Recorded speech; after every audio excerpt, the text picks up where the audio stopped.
This is VOCM Open Line. Call 709-273-5211 or 1-888-590-8626. The views and opinions of this program are not necessarily those of this station. The biggest conversation in Newfoundland and Labrador starts now. Here's VOCM Open Line host Paddy Daly. Well, all right, and good morning to you. Thank you so much for tuning into the program. It's Tuesday, December the 16th. This is Open Line. I'm your host, Paddy Daly, David Williams. He's back at the producer's chair this morning. You will be speaking with David when you pick up the phone to give us a call and get in the queue and on the air. If you're in the St. John's metro region, the number to dial is 709-273-5211. Elsewhere, toll-free long distance, 1-888-590-VOCM, which is 8626. All right, so I see the Newfoundland and Labrador Soccer Association has now named the next class to enter the Hall of Fame. 4 athletes and 3 builders. The athletes, Jay Babstock, John Douglas, Ray Malloy, and Susan Reardon. On the builder side, John Boland, Hubert Beck, and Paul Mullett. Congratulations to all. And they're also going to confirm 2 new members of the Soccer Association's honor roll of teams.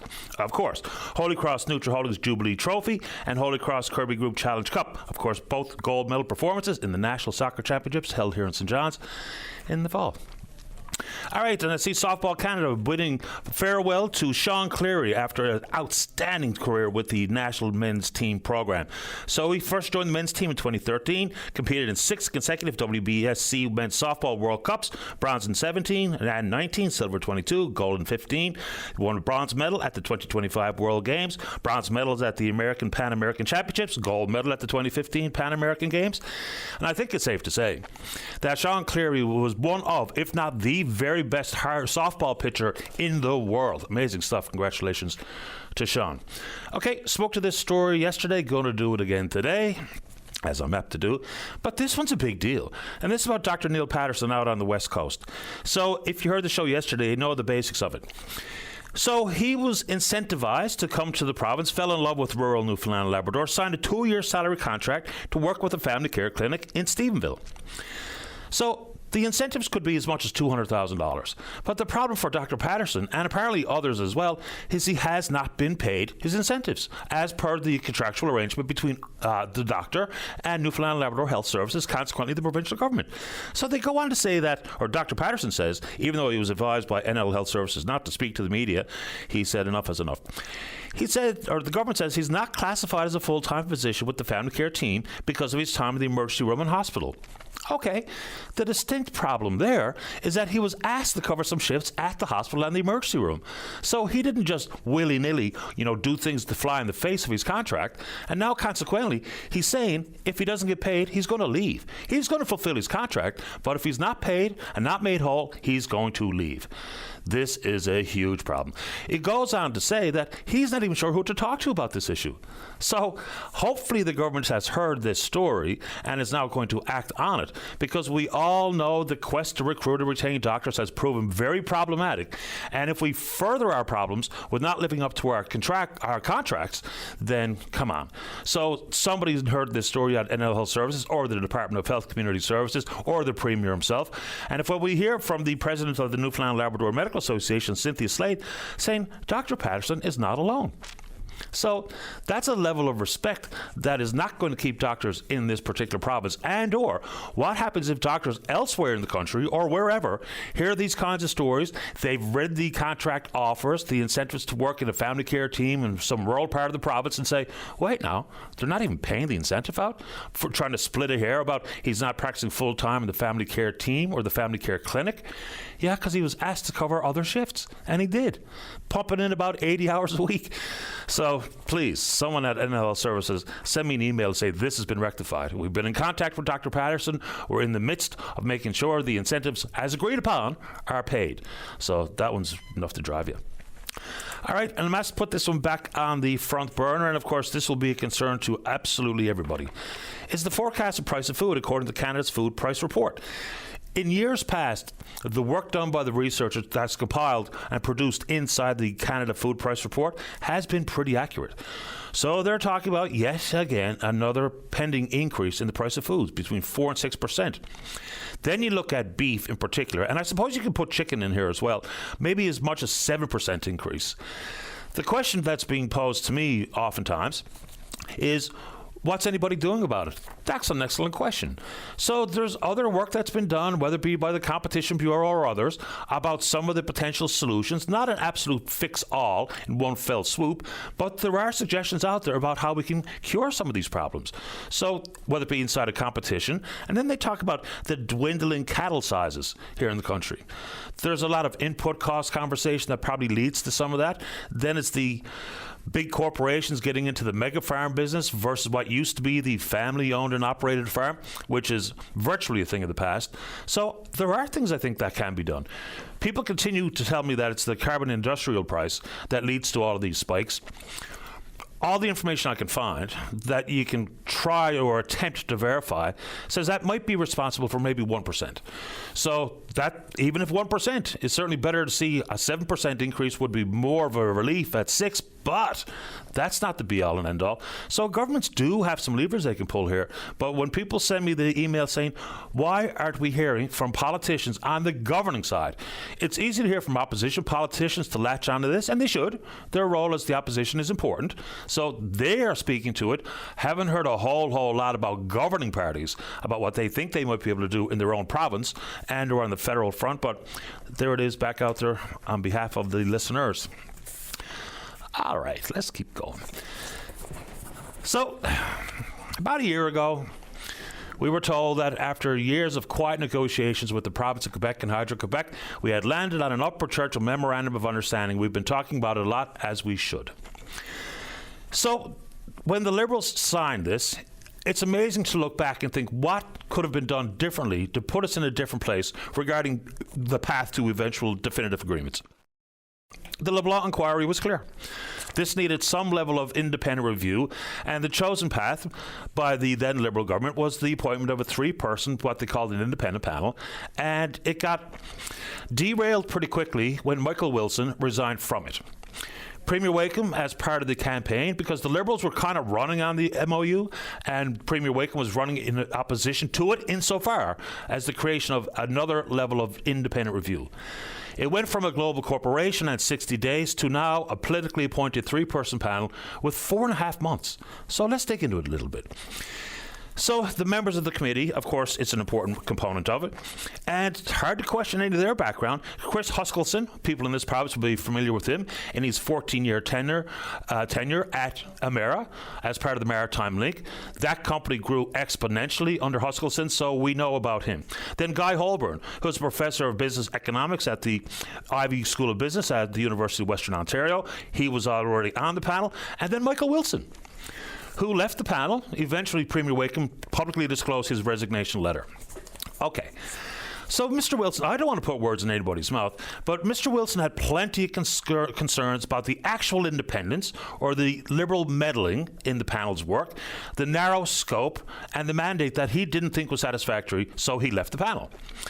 I think it's also fair to say, and Mike Wilson, if you're listening and want to hop on, please do. I think it's also fair to say that Mr. Wilson thought it was a bad deal. So there's going to be plenty of people that think maybe some of the outcome here is predetermined. I'm not going to go that far because the scope has changed. So that might change the actual focus of negotiations, the identification of risks. Here's one of the quotes, because this is about scope. Under the terms of reference, the Independent Review Committee members will be empowered to examine all relevant matter or issue they deem necessary to answer the question, is this MOU the best long-term interest of the people of the Newfoundland and Labrador? The committee will also have the ability to commission independent technical, financial, legal, and any other analysis they require.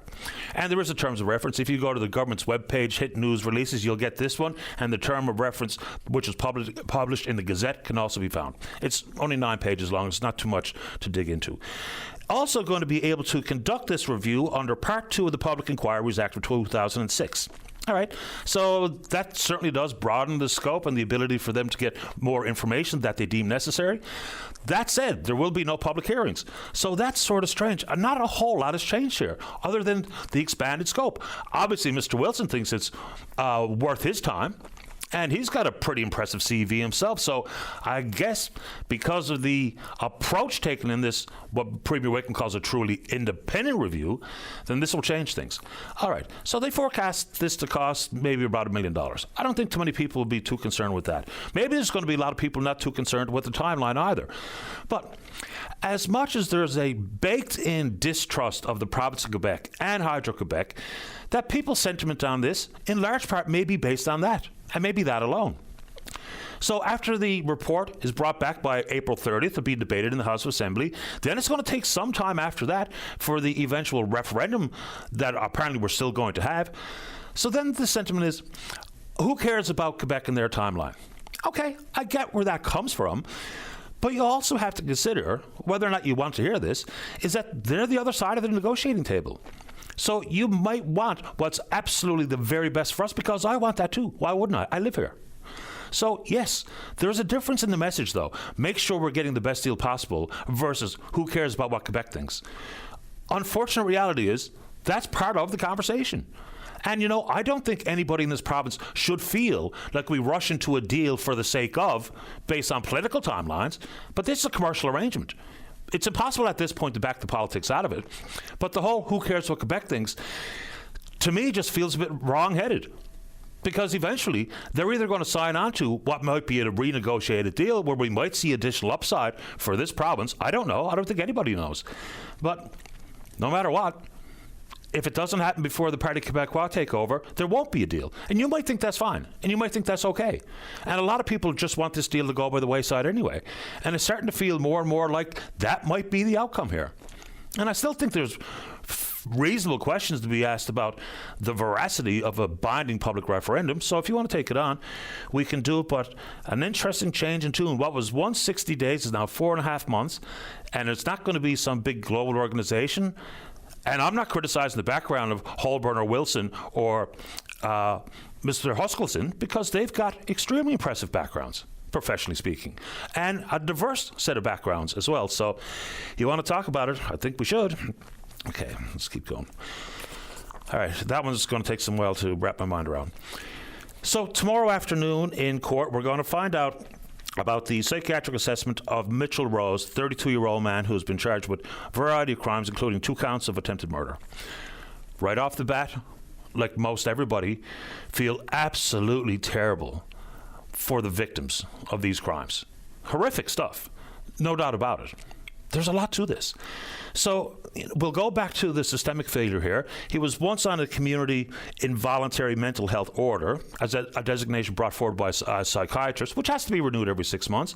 But unbeknownst to the family, the designation was removed. And that's part of this conversation. And yes, the focus on the victims is paramount. But now we're going to find out whether or not he's, quote-unquote, deemed fit to stand trial. There is a lot to this. Okay. So there's all sorts of criticism coming towards how the Supreme Court of Canada has adjudicated this.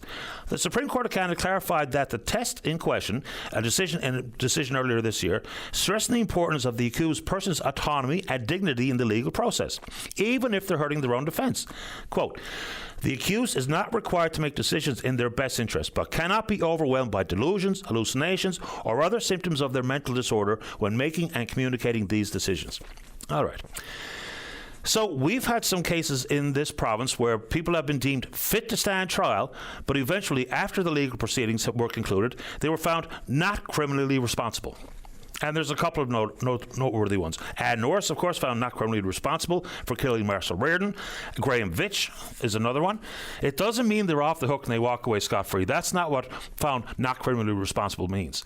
Then there's questions about where people should be. Like, for instance, when Ann Norris and others were being assessed as to whether or not they're fit to stand trial, and then deemed they were, they remained in hospital as opposed to a jail cell. So I think there's a lot to this conversation. But this is a process and a system failure discussion, as much as absolutely the focus on the victims, and we hope that they're all recovering nicely and will recover in full.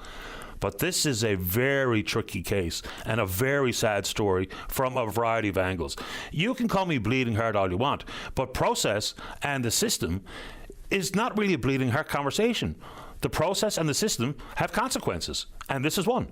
So it's a big story, and we'll find out tomorrow afternoon at 2 p.m.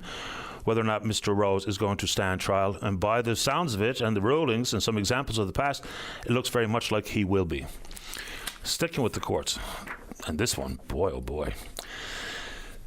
A new report out there looking at the number of murders in this province between 2012 and 2022.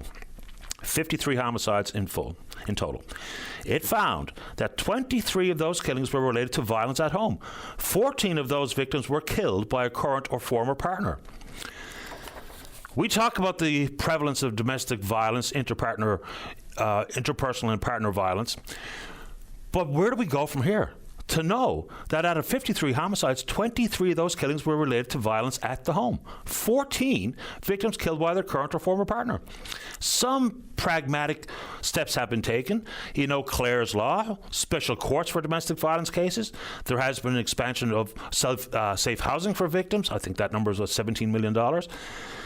But that is a number and a report that knocked me off my feet.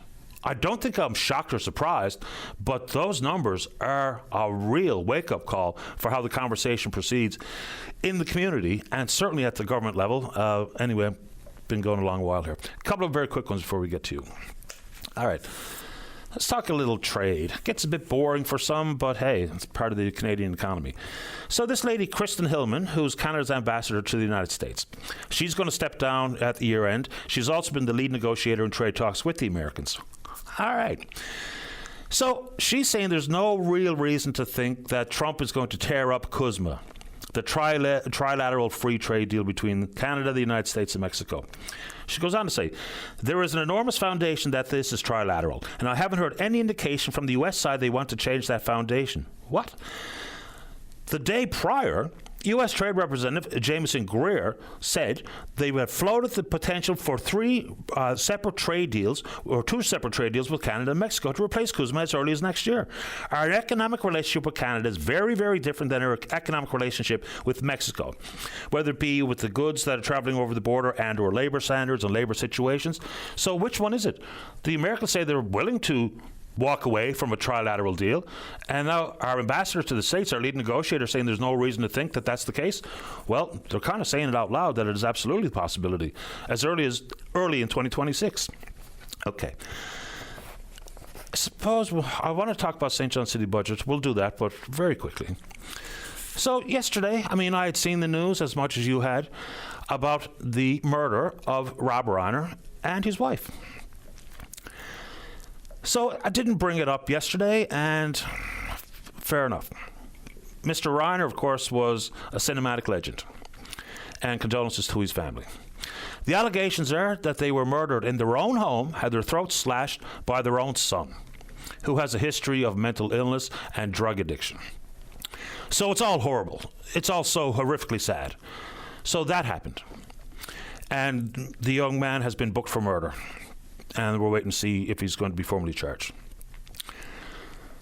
And then I was scrolling around yesterday afternoon, and I come upon someone had reposted something, and it was a post on Truth Social from the President of the United States, Donald Trump.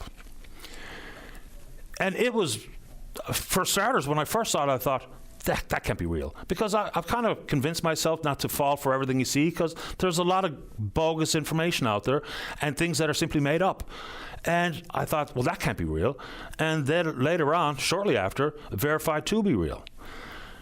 Of course, Reiner had a lot of terrible things to say about Donald Trump. He hated Donald Trump. Okay. And the president, what they used to call the consoler-in-chief, his reaction to the murders of Mr. Reiner and his wife were bizarre, depraved. Why does anybody still applaud this kind of stuff? Look, words matter. If Donald Trump hated Rob Reiner, he also has the opportunity to say nothing. But he made it about himself. Which, look, number one, this whole TDS, Trump Derangement Syndrome stuff, which is basically an internet diagnosis, is lame, no matter how you slice it. He goes on to say, A tortured and struggling, but once very talented movie director and comedy star has passed away together with his wife Michelle. Reportedly, due to the anger he caused others through his massive, unyielding and incurable affliction with a mind-crippling disease known as Trump Derangement Syndrome, sometimes referred to as TDS. He was known to have driven people crazy by his raging obsession with President Donald J. Trump, with his obvious paranoia reaching new heights as the Trump administration surpassed all goals. Look, there's a reason why public discourse has turned so ugly. It's because people in positions of authority and people in positions of leadership are doing it. If the president can say it and get away with it, then of course others, including Canadians, will say, well, if that's now acceptable practice, behaviour and commentary, well, of course I can do it. So it doesn't matter if you support whatever policies you're talking about you support, which is basically a one-trick pony. It's about immigration. Why is this okay? And why are people applauding this? You know, because there's the opportunity to say nothing. And then it's the whole back and forth about what the left said about Charlie Kirk's death, what the right says about that. For starters, this whole left-right thing is exhausting. And I'll get a bunch of crazy emails here this morning because I dare say anything negative about Donald Trump. But why are we applauding this? Why is this all of a sudden okay? And the whole TDS thing is so juvenile, it's just too pathetic to even think about. So it's just remarkable times where we are. And apparently that's okay. We're on Twitter. We're VOCM Open Line. You can follow us there. Email address is openline@VOCM.com. When we come back, let's have a great show. That can only work one way. That's you and the queue to talk about whatever's on your mind. Don't go away. Welcome back to the show. Let's begin on line number 2. Good morning, Sid. You're on the air. Good morning, Patty. I wish I had happy things to say, but we both know the announcements and the news have brought us all a little bit closer to the violence that's going on around the world.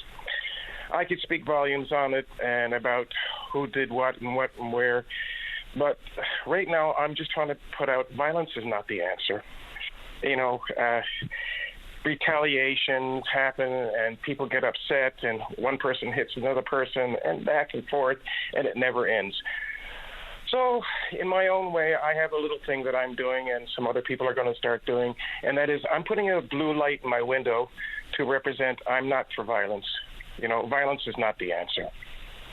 And we see this constantly here in Newfoundland in terms of the violence in homes, the violence in the community, all over the place. I mean, it's just to sit there and note every single one, it would just spiral us down further. So I say take the positive view, and let's put a blue light in the window, symbolizing we don't support violence.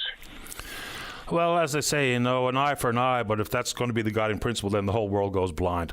I get the outrage because what we saw in Bondi Beach in Australia is outrageous. It's an act of terror, and it was a specifically targeted group that was on the receiving end. So it's just absolutely horrific, and it's becoming all too common, which is why, you know, things like leadership and words matter, and the tone and the temperament of how we discuss some of the most contentious issues in the world has never been more important. The world is a tinderbox, and we see it on display time and time again.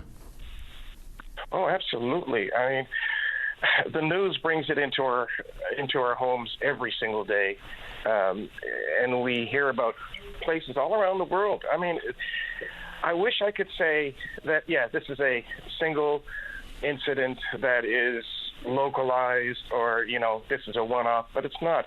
It's been happening for years, and we see it in our own news and what's happening here in the province. We have to change the conversation, and, you know, retaliation, violence, you know, and the more people that get up and say violence is not the answer, all it can do is help. Yeah, and then, you know, I hate to make references to what I see on social media, but then you see some people talking about, we can't let that happen here. I mean, it's the selective memories, it's the short memories, or it's the purposeful dismissal of events that have happened. I mean, the largest massacre of American Jews happened when Donald Trump was first elected at the synagogue in Pittsburgh, Tree of Life, I'm pretty sure it was called. So we can't pretend that we're immune to these types of things in this part of the world. You know, people say, well, it's not like that here. Well, there's an underbelly of it everywhere, including here. We can't pretend that we're all of a sudden better than that. We're better than this. We're better than that. Because we are prone to, and we are not immune of. Absolutely. I mean, we see it in our own country, and we see what happened in Quebec not too long ago. The violence that happened there. We see constantly either mosques or synagogues or temples of any sort, because somebody out there decided that they don't like the cut of their jib, and this is the way that they look at it, because we're being trained, as you said, social media. The movies, the way people talk, I'm I'm searching for the right word here. The posturing of the politicians. It's a spiraling event, and unless we start, signaling somewhere that we're not for this, it's going to keep on going. Absolutely. And hence, like I said, the blue light campaign. If you want to stop the violence, it stops by making a statement. I don't believe in violence. And the blue light is a symbol of that. Good on you, Sid. I mean, sometimes, people will think these issues are so big, they're so out of my control that, it's not worth my time or effort to do something. And that's a popular sentiment inside some people's minds that, you can't do it alone. But every positive effort or initiative in this world has always started by one person taking the torch and running with it, right? So we can do things, albeit very small in the big scheme of things globally, but it's the thought. It's where the thoughts are fomented. It's how we form our thoughts, and we're the source of information that help us form our thoughts. And it's becoming really difficult. Things have just become so unbelievably toxic that it makes it harder and harder to even engage in just straightforward conversations. I know complex issues bring a lot of emotional reaction, but that's why those conversations are probably the most important to have. Yeah, it's uncomfortable, but they have to be had. Spousal violence, violence outside clubs, downtown, out in the outports, in the major cities, everywhere. We're being told by, again, we're repeating ourselves, and it has to be repeated, and that is, the kids are learning today from the games, social media, influencers. It's all a negative view, and until we start showing positive side to things, showing that we can do differently. I mean, we know. Listen, I'm not diluted by saying that we have a utopian society that can happen, but we can get damn close. Anyways, certainly hope so. Anything else this morning, Sid? The last thing is just put a blue light in your window. Tell everybody, look, I'm not for violence. And this goes across everybody. I don't care where you were born, who you are, what your sentiments are against violence. Don't care who you are, just against violence. I appreciate your time, Sid. Thanks for doing it. All right. Thank you, Patty, for everything. You're welcome. Cheers. Bye-bye. Before we get to the break, let's get line number 3. Rick, you're on the air. How you doing, Patty? This is Rick. I just was driving through Topsail, and I wanted to pass on a bouquet to the guys from Light and Power and all our first responders, really.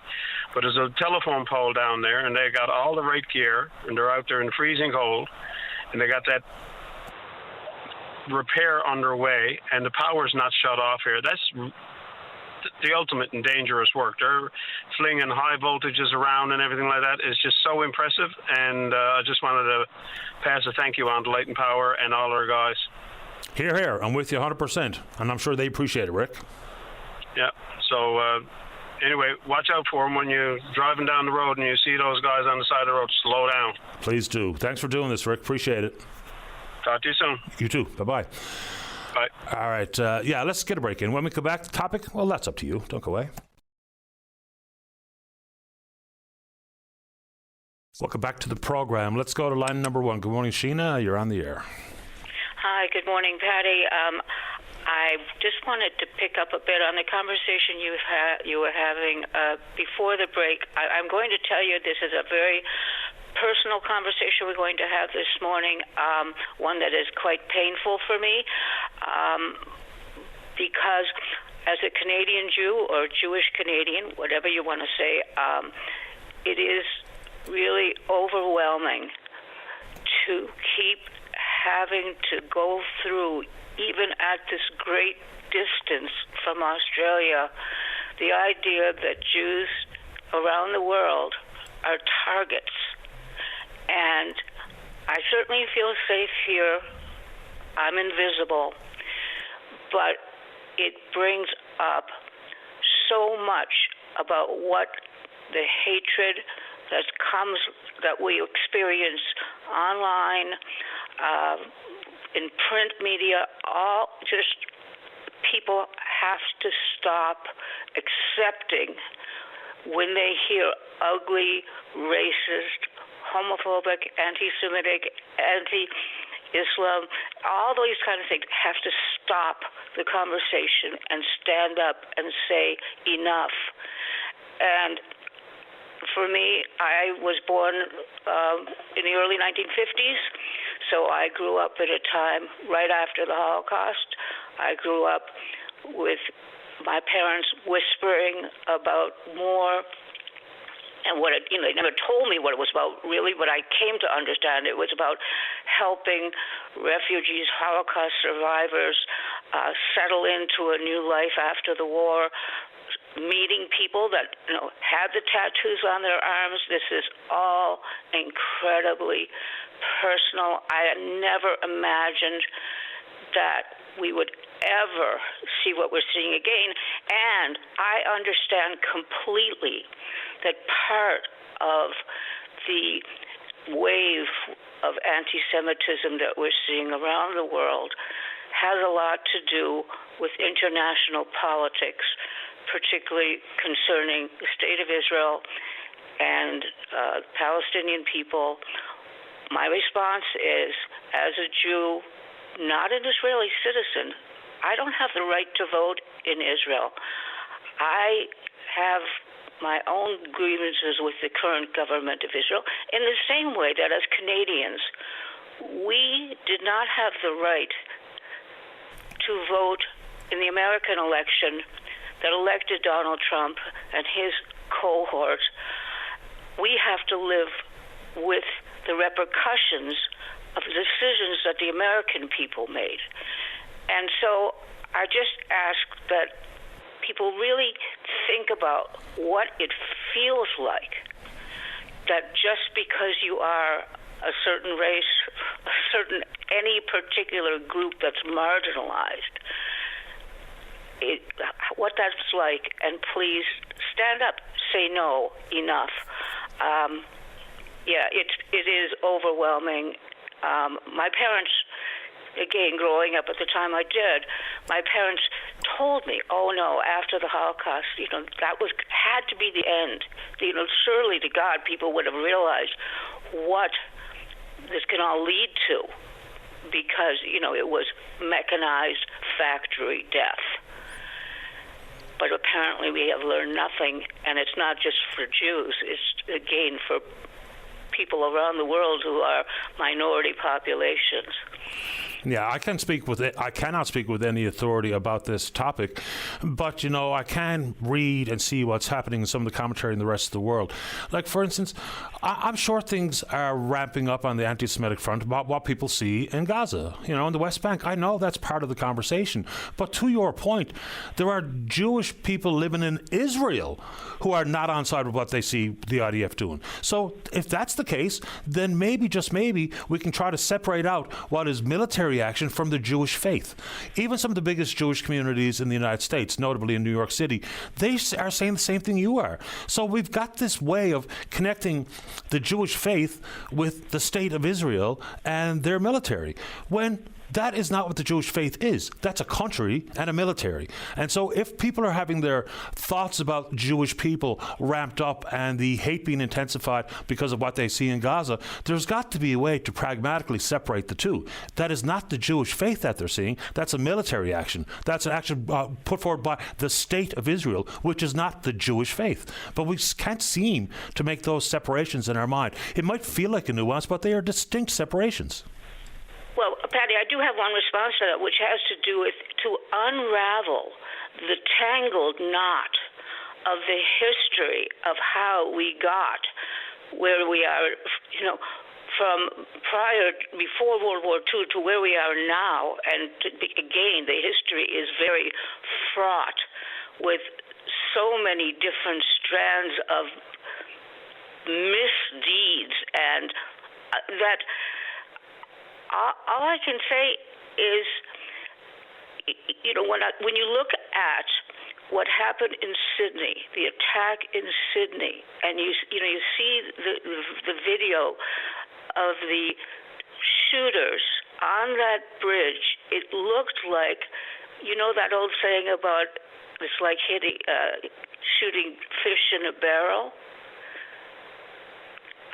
That the ease with which the people who perpetuated that attack, they knew what they were doing.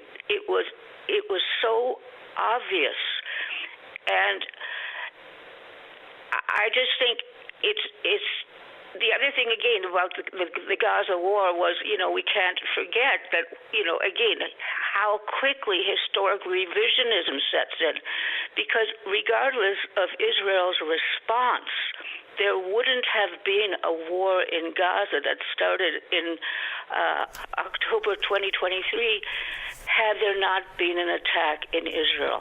And yes, we can go through the tit for tat. I mean, that's what the whole history is rife with, and there's just so much blame to go around. And again, it depends just where in history you want to start. But as a person, living at this moment, it's like it's just this feeling of helplessness, as well as I've just sort of I never imagined life would unfold the way it has, and I did think we were a bit smarter than we've turned out to be.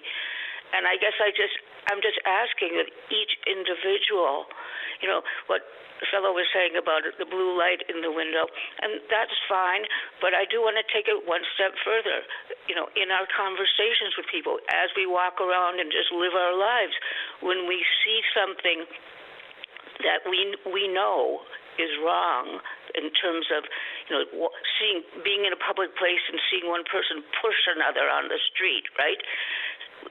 Our tendency is to just walk by and pretend, it's not my business. No, it is our business, all of us. So that's it.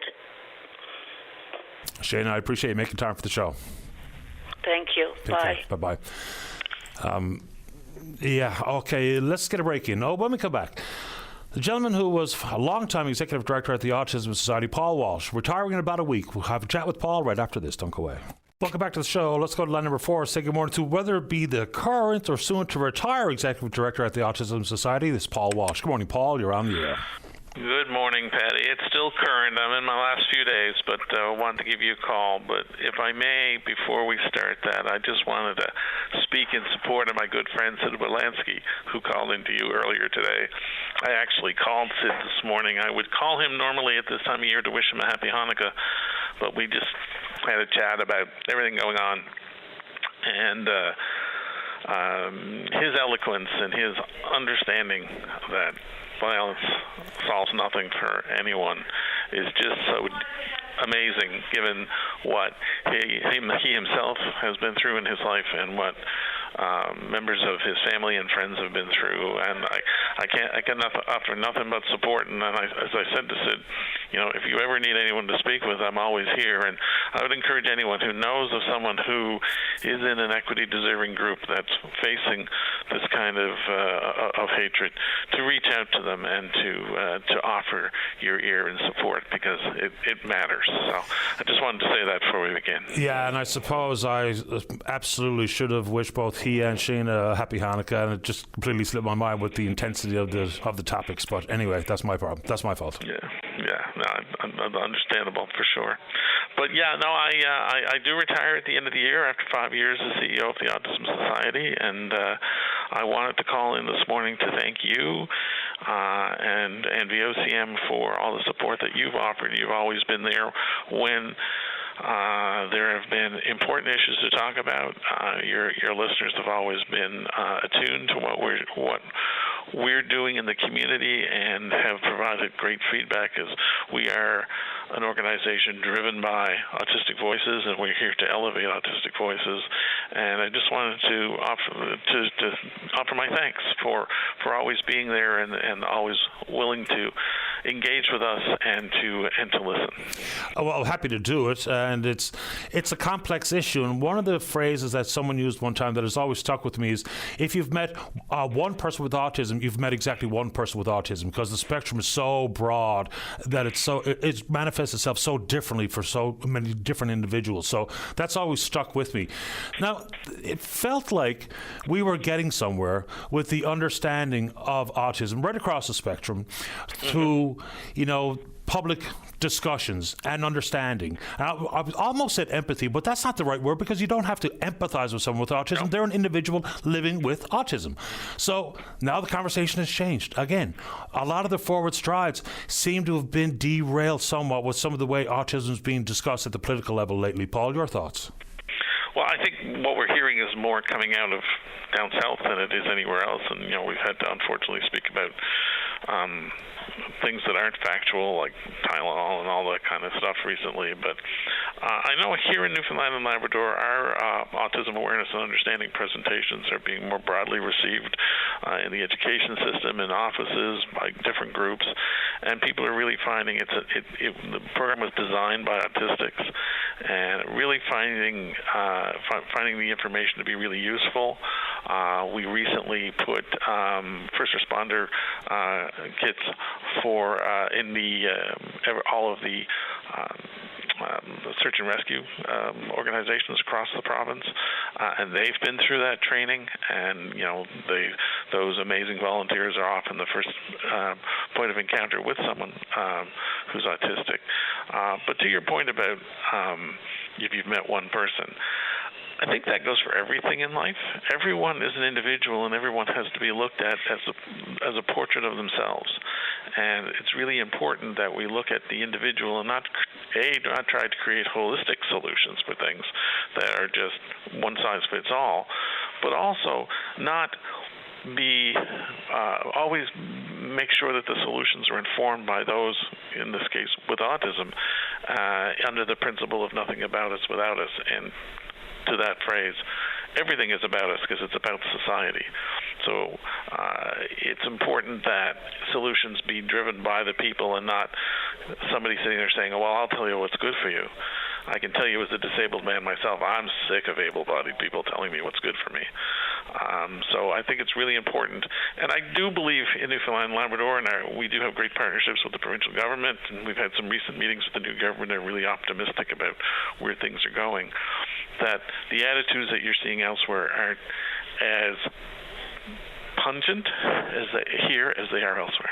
Yeah, I guess my point on the phrase that sticks with me is that the spectrum is just so broad, from profoundly nonverbal to high functioning. Oh, we lost Paul. We got to get Paul back. Finish that conversation. I don't know what happened. It certainly wasn't me. I do want to wrap up the chat with Paul Walsh, though. He's done good work at the Autism Society. So if he's listening while we try to reconnect here, the conversation really felt like there was a lot of positive forward momentum being had. And I get his point, is that, a lot of the sideline or sideshow stuff really has come from south of the border, but that permeates into Canadian conversations. It just does. I mean, and we know it to be true.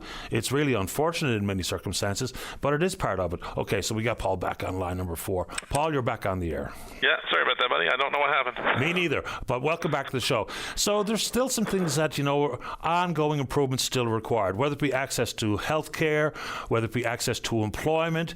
We've made some positive forward momentum on those fronts too, but still work to be done.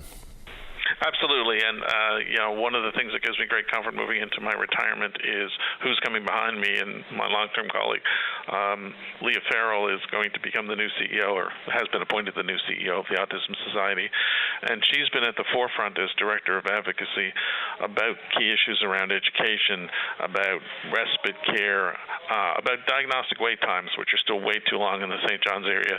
For a child, you're still looking at 3.5 years. Those issues have to continue. We've already met with Minister of Health, Minister responsible for disabilities on that. They've been very open and aware of the situation. But with Leah's leadership, I know that we will continue to make strides in that way. Well, we talk about some of these things very much as provincial conversations, what have you, but the federal government just back in 2024 launched a new autism strategy. I don't know if that's the right phrase for it, but it was something like the Canada's Autism Strategy, which talked about a lot of things about human rights-based approach and evidence-based approach and life course approach. I think I'm rattling these off accurately.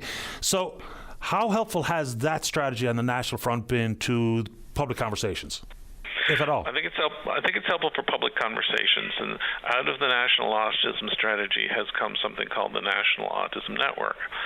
Now, I think that's great. In fact, there's a local individual who I know well, Tom Jackman, who's on the board of that, who has lived experience. And that's great. It's the great Canadian conundrum, Pat. Is that a provincial responsibility or a federal responsibility? And theoretically, it falls under health, which under the Constitution is provincial. So I'm not sure what impact the National Autism Strategy will have, other than anything that causes people to speak about the issues that are faced by the community is a good thing. Absolutely, and now that we're talking about it, there was a couple of things that I found of interest there. One was the creation, I think, based on the Public Health of Canada, Public Health Agency of Canada, to talk about the Canadian Autistic Adult Needs Assessment Project, which looks at everything: economic inclusion, housing, access to a bunch of services, employment, healthcare, and otherwise. Time for me to go back and revisit that, I think. Yeah, and the whole adult piece is really, really important, and again, is a big piece of our work here, because often because of when autism was first diagnosed in Newfoundland and Labrador, people keep thinking children. Well, children grow up and they become adults, and then they become seniors. And we don't deal with autistic adults very well. We don't have the services right now to support them here or anywhere across the country. And no one's addressed the issue of senior citizens entering, say, long-term care or any other aspect of that part of their lives who are autistic. So we need to be prepared for that. In fact, we are engaging in some research around that right now. We have a partnership with a researcher at Memorial who's looking into the needs of autistic seniors in Newfoundland and Labrador. So it's important that we look at it from a full lifespan perspective. I really appreciate your time over the years, Paul, and the good work that you've done, and you're always welcome on the program at your convenience. You never know, you might hear from me again. I haven't been known to be the quietest person in the world, so I look forward to the opportunity, and you and your family have a wonderful Christmas. Same to you, Paul. Thank you, sir. Thank you. You're welcome. Bye-bye. Paul Walsh, outgoing CEO at the Autism Society. Let's get a break for the news. When we come back, ton of time left for you. Don't go away. Welcome back to the show. Let's go to line number 8. Say good morning to the Liberal member for Conception Bay, East Bell Island, opposition critic for Energy and Mines. That's Fred Hutton. Good morning, Fred. You're on the air. Good morning, Patty. How are you doing today? I'm okay, thank you. How about you?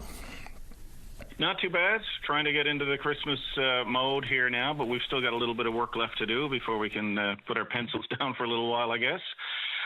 Wanted to give you a call this morning, obviously, to talk about this panel that the Premier announced yesterday, the Oversight Committee which, quite frankly, I don't see much difference there, with the exception of obviously Chris Huskelson being appointed as the chair. And I've got some concerns there. But, I mean, overall, it's just, the Premier said he was going to have a new and independent panel, and I think it's neither. I mean, we've clearly stated as an opposition that he said leading up to this that there were going to be panelists who were independent. Two of them are the same who were on the original panel that were selected by a Liberal government last year. The difference now is Dennis Brown is out and Chris Huskelson is in. One of the members who is returning, Michael Wilson, is somebody who quit the panel and stated afterwards and during the election campaign that he thought that the MOU was an outright betrayal of the province and future generations. So he's going into this with an obvious bias, in my opinion. The Premier said, and the Justice Minister, the now Justice Minister, said in the House last year during the debate that if you're being paid, you can't be independent. Well, these folks are being paid. We've already had independent reviews done, if you will, by people who were paid. J.P. Morgan, Stikeman Elliott, the law firm from Toronto, Power Advisory. We had two other law firms here locally looking at this. The Premier said yesterday that Mr. Wilson, Mr. Huskelson have reputations that they want to protect, and that's part of their integrity. I mean, obviously, these other companies that I just referenced, J.P. Morgan, Power Advisory, and the law firms, they all have reputations as well, and they all said it was a good deal for both sides. And so I'm wondering what the difference is here in terms of trying to get an independent analysis.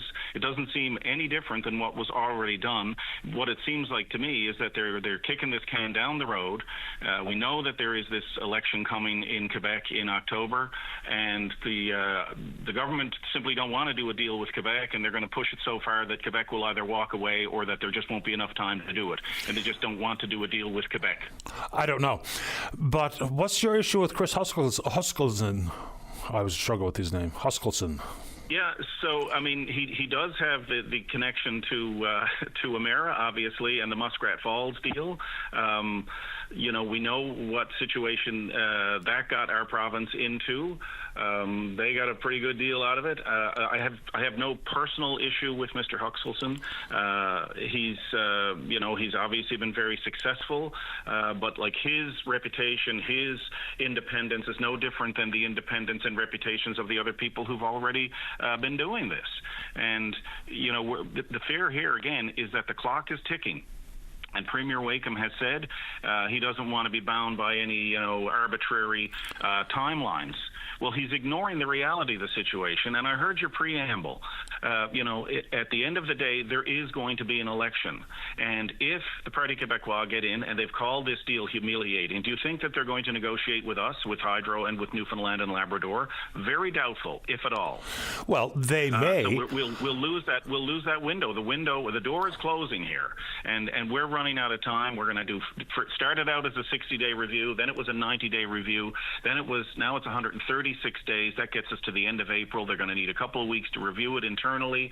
Then we have to educate the public about it so that they can decide on what will likely be up to 20 term sheets, not a 37-page MOU. But 20 massive contracts related to these big projects that are going to happen. It's not just Gull Island; it's the expansion, it's the transmission lines, and the refurbishing of the existing 11 turbines. I mean, it's a big deal. And yes, people after a while will understand it and figure it out whether or not it's a good deal. Then there has to be a referendum, and then we've got to debate it in the House and vote on it. Sure. We just don't have enough time, I don't think, which is why I think they've kicked the can so far down the road. They don't want to do a deal with Quebec.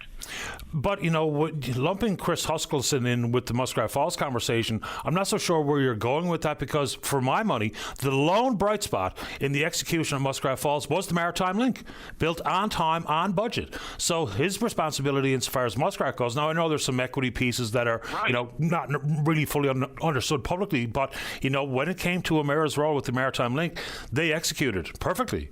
Time and, exactly. Cost and budget, absolutely right there. Or budget. The only reason that exists is because at the time the province decided to go it alone, and that again is ignoring the geographical realities of this situation of where Churchill Falls and Gull Island are located. It would have been cheaper to go the other way, or maybe it wouldn't have. We'll never know. Yeah, but that's we not. do know that it got out of control. And again, I've said this before. I don't think Danny Williams or Kathy Dunderdale or any of the people who signed off on the original term sheets and sanctioning thought that this project would end up costing our province $500 million a year. I don't think they did. I don't think Joey Smallwood signed the Churchill Falls Agreement in '69 thinking this as well. Who would do that? But we don't want to be in the position now where we're going to forego the opportunity to make $17 billion early on the 2041 agreement and another $210 billion, between now and the 50 years of this agreement.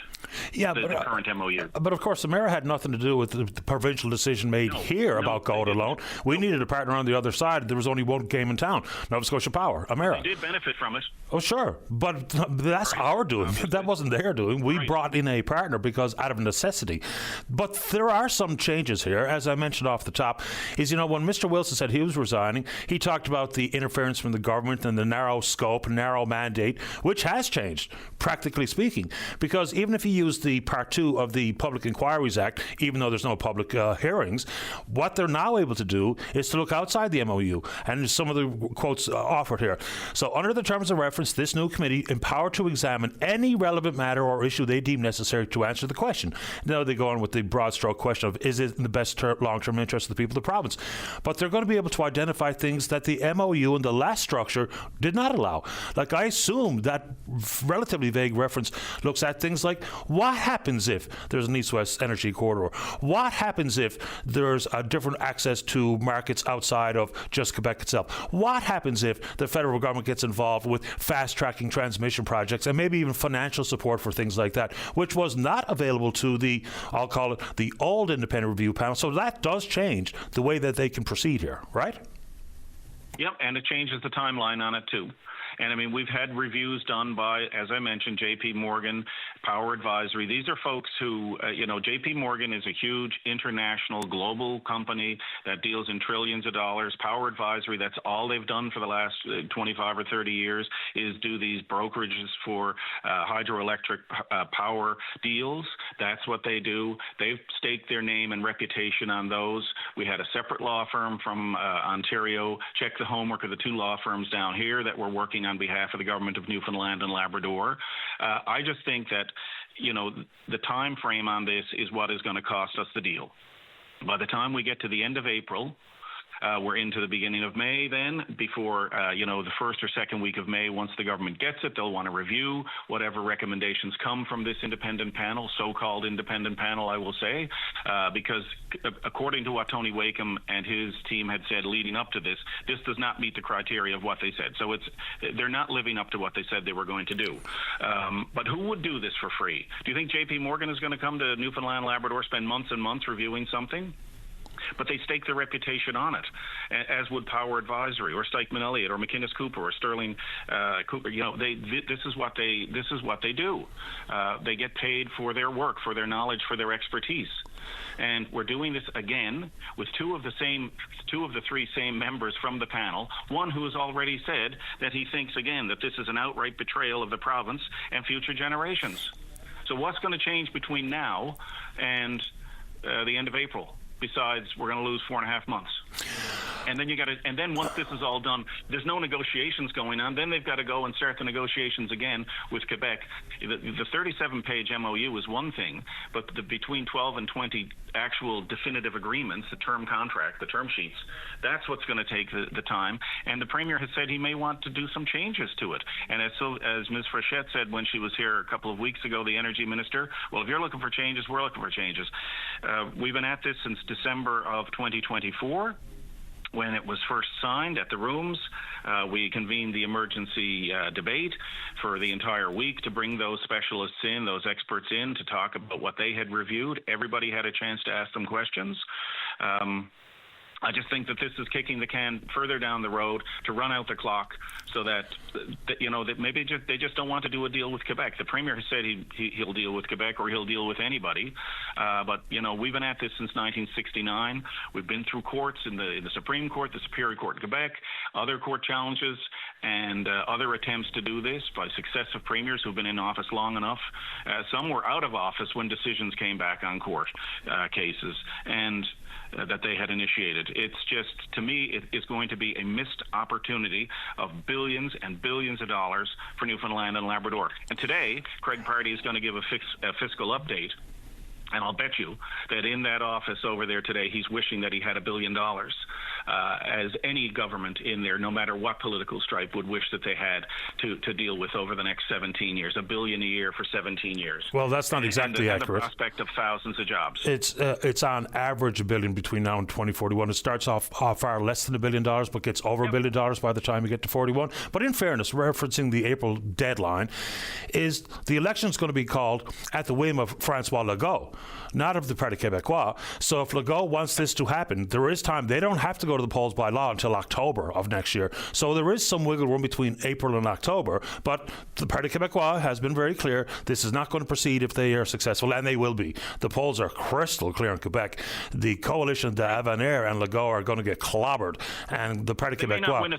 They may not win a single seat. They may not. But my point is that there is time after April. I know that's been the proposed deadline for retroactive benefits, what have you, but in the reality of October versus April, there is some additional time out there for this to be concluded, and I think that's just a factual point to be made. Sure. That was when the term sheets and the negotiations would have been concluded, and it wasn't a firm, fixed deadline. We set that as a date, and obviously it could have moved. It was never a deadline, but it was just a time frame that was going to be imposed. So it was 16 months from the time, basically, that the MOU was signed in December, and then we had our debate in January, pardon me. But the difference now is that there are no negotiations going on. They've stopped. They said that yesterday. That's just the technical, high-level things that are going on, but the actual, term sheets are not being worked on now. It was paused. It was paused during the election campaign here, as it should be, because we were in caretaker mode. So we've lost 2 months. Now we're going to lose another 4.5. And, I just think if the Premier is going to go forward with the referendum idea, this is not going to be something that you can just spell out in a 30-second ad. This is going to take, a couple of months or a month or so to educate people on, so that they can have, a good opinion other than, okay, I don't want to do this deal because I don't like Quebec because of 1969. If it is a good deal. And look, John Hogan had said when he was Premier that there would have been a free vote in the legislature, and that I, as a sitting member, would get to vote however I want without being whipped by the party to toe the line, as I think it should be the next time around as well. If we do get a chance to vote on this. I don't want my name tied to something for 40 or 50 years, that people are going to be begrudging, because I've spent the last 40 years of my life almost begrudging the deal that was done in 1969, and covering this as a reporter, and now, working in government as somebody who knows the wants and needs of people, and what this money could potentially do for us, and what it could have done for us over the last 50 years or 55 years. Okay.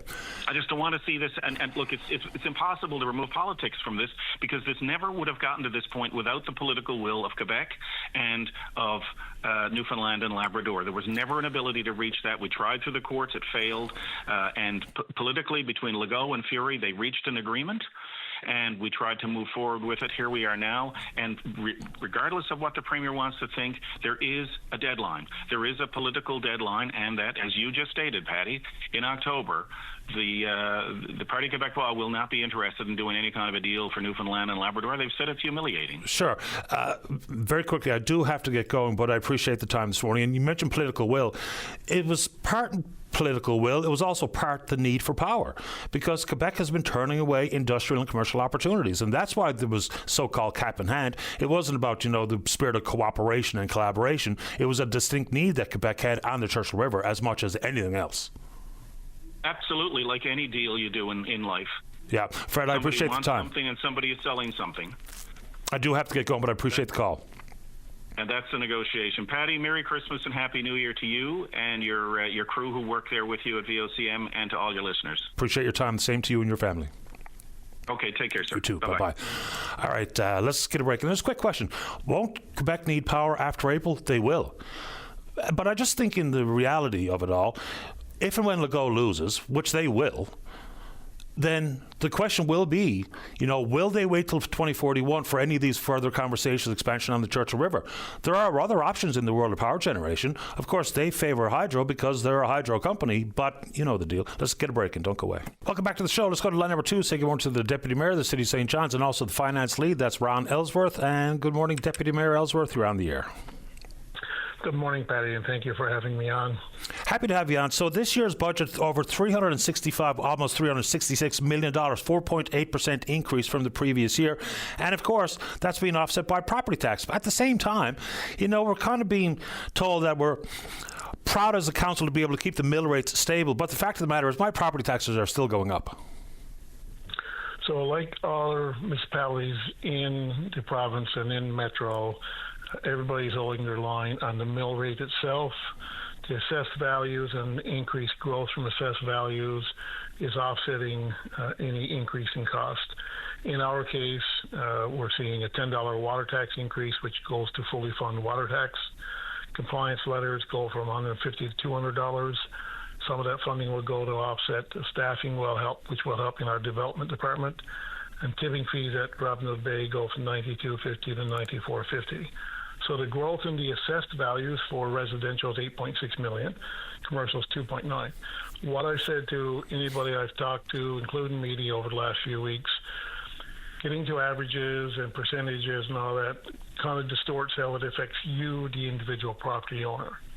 So what I've encouraged anybody and everybody to do is go into the City of St. John's website, look up assessments, look at your 2025 property assessments, look at your 2026. Some will be down, some will be stable, some will be up. Look at the change, then multiply that by 0.0091, and you'll get the impact on your property tax for 2026. Patty, when you look at affordability, regardless if it's your home, my home, city, whatever, you always try to balance out what you're spending money on and what that gives you for spending your money. And council was clear to me in May as lead for finance, and direction to staff was no mill rate increase. When we came back and had discussions in August on revenue generation, and we talked about the assessed values, we were told to make it work within those confines. And in doing so, we find, in my opinion and where I am, we find balance in between increase in taxation and the maintaining of services and programs, but also some enhancements in service and programs. You look at Metrobus, if you look at the changes that are happening in January of 2026, where we see the Airport Heights, Torvay Road peak route going from 60 minutes down to 30 minutes. We see Route 23, which services the Stavanger Drive University Mall, increased servicing. And then you see a new route that services East Empire, going to the Battery, which picks up Mount Sile Road, Easter Seals, Rainbow Riders, and Botanical Garden, which was not serviced. We've had a lobby from that area for a couple of years, Mark in particular at Easter Seals, about having access to transit for his consumers, but also for his volunteers to get in and out of there. St. John Sports Entertainment, for example, we see that dropping by another $214,000. So since 2024, it's been $1 million drop in the grant to St. John Sports Entertainment, all while in 24-25, St. John Sports Entertainment Convention Center in particular has created $59 million of economic impact, delivering hotel rooms, food, beverage, spending in restaurants, bars, transportation, all of the above. And that all takes investment, but also it's got to be balanced investment. So, Deputy Mayor Ellsworth, what is the grant to St. John Sports and Entertainment, even with the $200,000 reduction? So for 2026, it will be $5.2 million, right? Which is down $1 million from 2024, down $214,000 from last year. So for those who do not like St. John Sports and Entertainment, I get it. They do not like it. For me, I've always supported it being run properly and managed properly, and I think we need to be appreciative of Steve Den being the chair of the board, Brent Mead and his team and what they've done. When you look at the economic development that comes out of St. John Sports and Entertainment alone, it's an investment for our business community. It's an investment for quality of life. It's an investment for traffic, tourism, everything that happens around that piece. And that's an investment we make, and I get it. Those who don't like it will never like it. But when I see economic development, a $59 million for 24-25, we anticipate between 48 and 50 million for 2026 alone. Obviously, some of that's driven by the Briar, the slate of activities at the convention center, plus obviously with the regiment and hockey back. These are investments we make to try and support our business community and try and help them create opportunities for employment and those kind of pieces, right? I've never really fully understood the lack of willingness to offload St. John's Sports and Entertainment to a private sector company, because they'd have the exact same motivation to have a junior team in there, to have the Rogues in there, to have the Briar in there, to drive as much activity as possible to the convention center. So I've never understood why the thought is that if it wasn't known publicly, that it wouldn't create the amount of jobs and revenue that it does currently. Because if I was the business owner who took it on, I would be doing everything under the sun to create as many jobs, as many activities, as many events, as many hotel nights as I possibly could. So I've never really fully understood the economic argument. I do want to get through another few things before we run out of time. So we can talk about what's in the budget, but there's something that's not in the budget that's being picked up by many. We've seen the surveys, whether it be by the Department of Justice and the violent crime stats coming from Stats Canada, and even the sentiment amongst residents of St. John's about feeling less safe, but no real focus on that in this budget. So even in Mount Pearl, even though we're not sure how they're going to spend the money that they've earmarked for public safety, so why not some more investments there, whether it be public lighting, whether it be with non-market housing, maybe some partnering with police entities for response for mental health concerns and all those types of determinants of health, social determinants of health, which can indeed have a direct relationship with public safety. Doesn't seem to be here. So it's woven in different places in the budget. I think Mount Pearl allocated something like $200,000 over 5 years for safer community. We are just finishing up a multi-year project with the federal government under building safer communities, where there's multiple investments made into Thrive, other organizations trying to deal with the mental health, the addictions issue. The reality is, Patty, is that we have an issue not only in our city, adjoining cities, and the province. And, the mental health addictions, the RNC, great respect for the men and women on the front lines. But we've had, and Mayor Breen and Council have many conversations and lobbied the RNC. And when we did, and when they stepped up and put the foot patrols in and around downtown, when they put the activity out there, we've seen the gains happening there. The special constables coming in play, we're hoping that will help put some people on the ground and service the activities there. I guess the question, for the general public, Patty, is do they want us to take on policing? If they want to take us on policing, then it's a numbers financial piece we need to look at and figure out where the revenue is going to come from to have policing when the RNC are responsible for the policing. The province is responsible for the policing. We strongly advocate it. We're at the table and we'll continue to be at the table. We did the Downtown Summit, which will continue on. There'll be some information coming out in the new year around that. The pieces within the budget around security for Bannerman Park, for some areas down that way, that will come back again in the spring because we've had some challenges in those areas. These are pieces that are out there. This is not we're going to solve the problem by doing this. One of the challenges here, Patty, is we are one of the few municipalities that are the services are being offered by the provincial government without backstopping that piece. Gathering place does phenomenal work, so does some others, but inviting people in for breakfast or lunch and then kicking them out the door to go where and do what.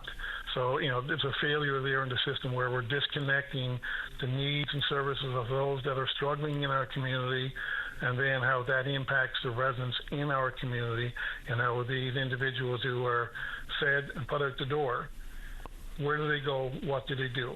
And that's really the gap that's missing, that the province, the gathering place, and others, including ourselves, need to be at the table discussing about how do we fill that gap.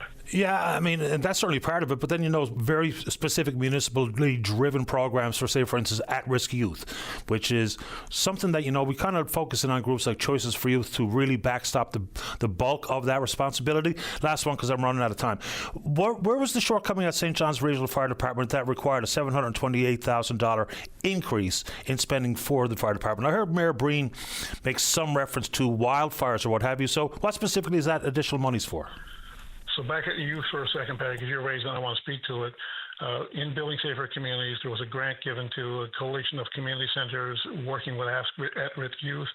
We support all community centers. We support Community Center Alliance in aging and reaching the community members and the youth within community to do and support programs for them. So there is a mechanism there for that. The $728,000 we're talking about for the St. John's Regional Fire, there was allocations there for equipment. There was allocations there for protective gear. We've identified a deficiency in maintenance and upkeep for the fire department, which is now being addressed. And those are all the mechanisms that need to be in play to protect the men and women who provide protection services for us on a regular basis. Appreciate the time this morning. I'll obviously think of more to ask about into the future, but thanks for the call this morning, Ron. Always, and I'm always only a phone call away, Patty. I appreciate your time. Merry Christmas and Happy Hanukkah holiday. Happy holidays to everybody. The very same. Thank you, sir. Bye-bye. Deputy Mayor Ron Ellsworth. Lots to get into, and of course, maybe not enough time there this morning. Let's get a break in. When we come back, there's a caller who wants to respond to Fred Hutton. Don't go away. Welcome back to the show. Let's go. Line number 1. Chris, you're on the air. Hey, Patty, how are you today? Not too bad at all. How about you? Oh, good. I want to respond to Fred. I just don't know what side of his mouth I should be responding to. I mean, that was a breathtaking call. It's like Schrodinger's review panel. He's trying to tell us that, they're not independent now, but when we picked them to do the job, they were going to be independent. He's trying to say that, we're going to miss our opportunity and provide a new generation of shame to the province because we didn't learn our lessons, but also we need to go as fast as possible, ignoring the lessons of the past. It was a real shameless call, Patty, and I'm glad you pushed back on him because, because they brought us here and, they put us into a position where we need to have the same, we had these talks last year around Christmas, and, that was without an election. And of course, he's trying to thread the needle between it being a done deal and then still obviously huge amounts of specific details be worked out in the term sheets. It's just all over the place. It was such a brazen political bit of nonsense that he didn't even take time to address the new conditions of the terms of reference, and they're really good. It's a good document, and I think we should all be really happy about it. I read it. I mean, as a starting or a jumping off point, I'm just not entirely sure the thought process behind how they structured the initial independent review panel. Because if they were going to be hamstrung to just what's in the pages of an MOU with so many other risks to highlight, to understand about the borrowing and transmission authority and federal investment and a bunch of different things that are being discussed, actively being discussed, even from the Prime Minister himself. So I just think that the narrow scope really led to a bunch of distinct problems. It's fair to say that there was analysis offered by Power Advisory, JP Morgan Chase and all the rest. Okay, that's fine.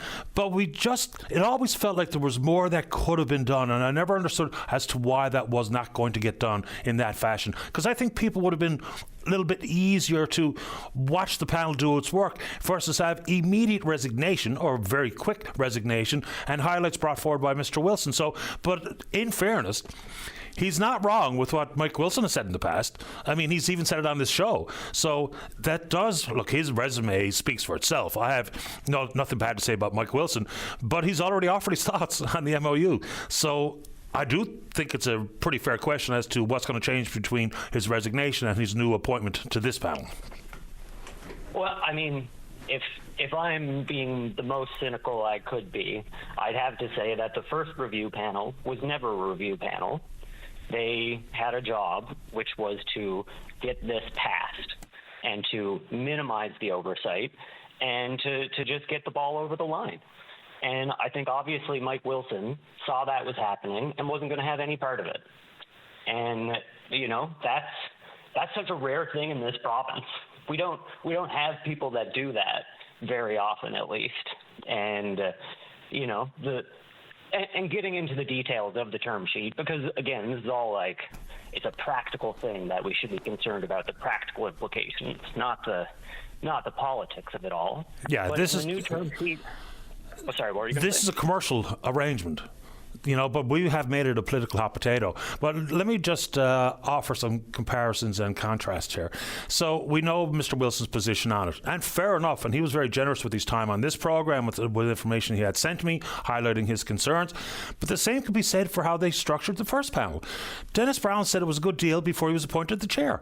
So we've just done a very ham-fisted job trying to deal with something which has decades long and billions of dollars worth of impact. Whether or not it ever gets done, I have no earthly idea at this stage, but it's just so bizarre and unfortunate that we are where we are with what is such an important commercial arrangement.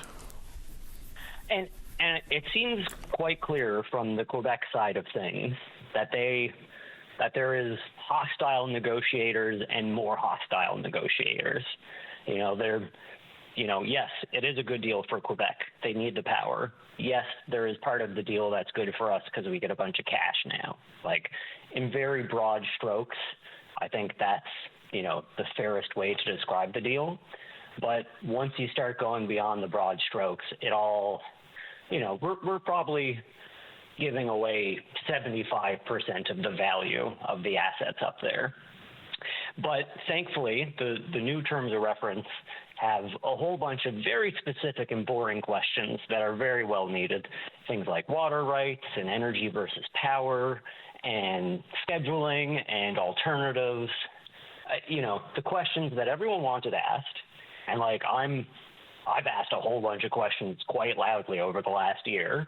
And if this document wasn't good, I was a little excited to have another fight on my hands, Patty, but it's a really good document. And I would hope the opposition would start to look at it in good faith and say, okay, this is what's happening. How do we move forward in a better and more productive manner? What does our future look like? And the opposition has not done that to the moment. You talk about things like people don't want to vote for something that'll end up being detrimental to the province or whatever the case may be. Look, between now and the end, if this ever gets to however many definitive agreements or term sheets, by the time that expires, governments will have changed hands several times. And I'm not so sure that we're going to hang the hat of, like we did with Joey Smallwood at the Upper Churchill, with this expansion at the Upper and development of Gaul. I don't even think into the future it's going to be looked at the same way. Are people going to say, well, this is a Tony Wakeham's deal or Andrew Furey's deal or whatever? I just don't think that's to be true. And even if it is, I couldn't care less. I could not care less.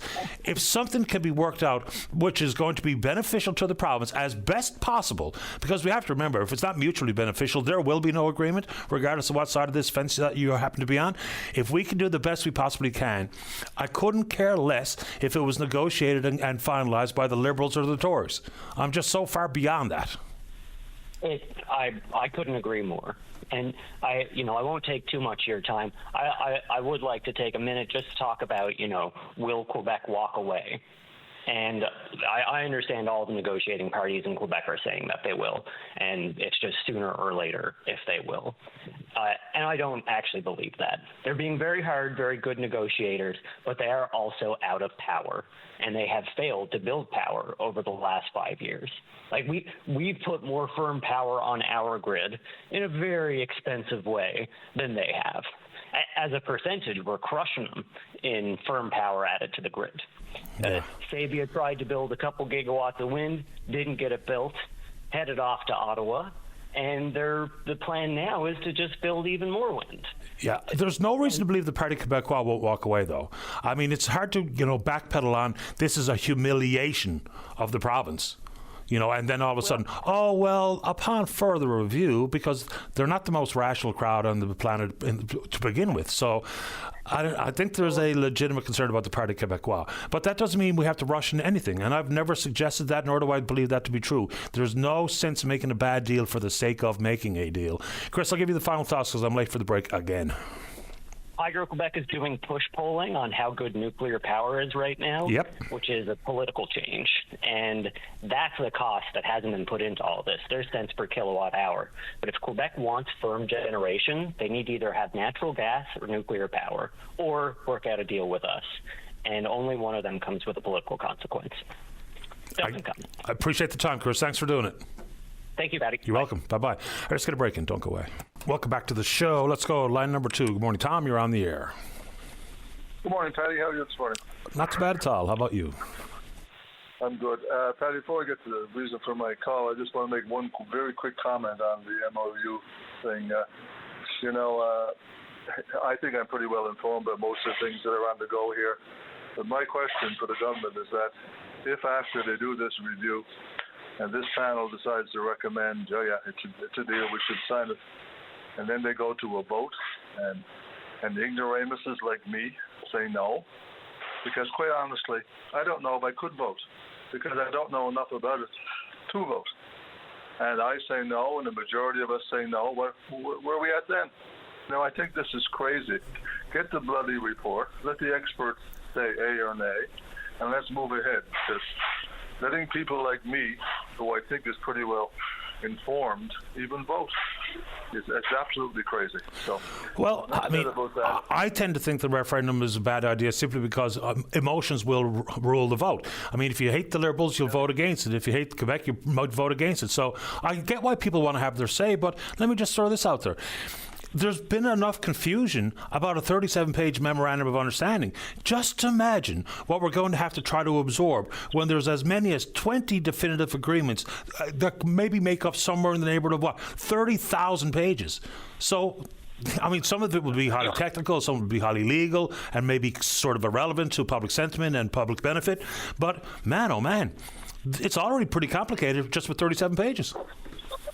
I know. So, I couldn't. I just honestly couldn't vote. I couldn't say A or nay. I'm like, I think like you, I got to sit there and say the experts are going to make a decision. The experts are going to say A or nay. And if they say A or nay, then let's go with it. And because like one of your callers said previously, what happens if Quebec bows out of this? Who are we going to sell it to then? Who are we going to give us the billions that we got promised? I don't know. Anyway, Patty, the reason I'm calling, and I called Dave, and he suggested I speak to you, was that I had to change my number. And I called Dave to say, Dave, here's my number if anybody called you, because we speak often, you and I speak often, but I got so many calls day and night from people with issues, and I don't want to lighten the fact that people have issues, whether to do with disability savings plans or disability issues or all of the things that face people with disabilities. But I'm getting calls 10 and 11 o'clock at night, and man, I just couldn't deal with it anymore. So I had to change my phone number.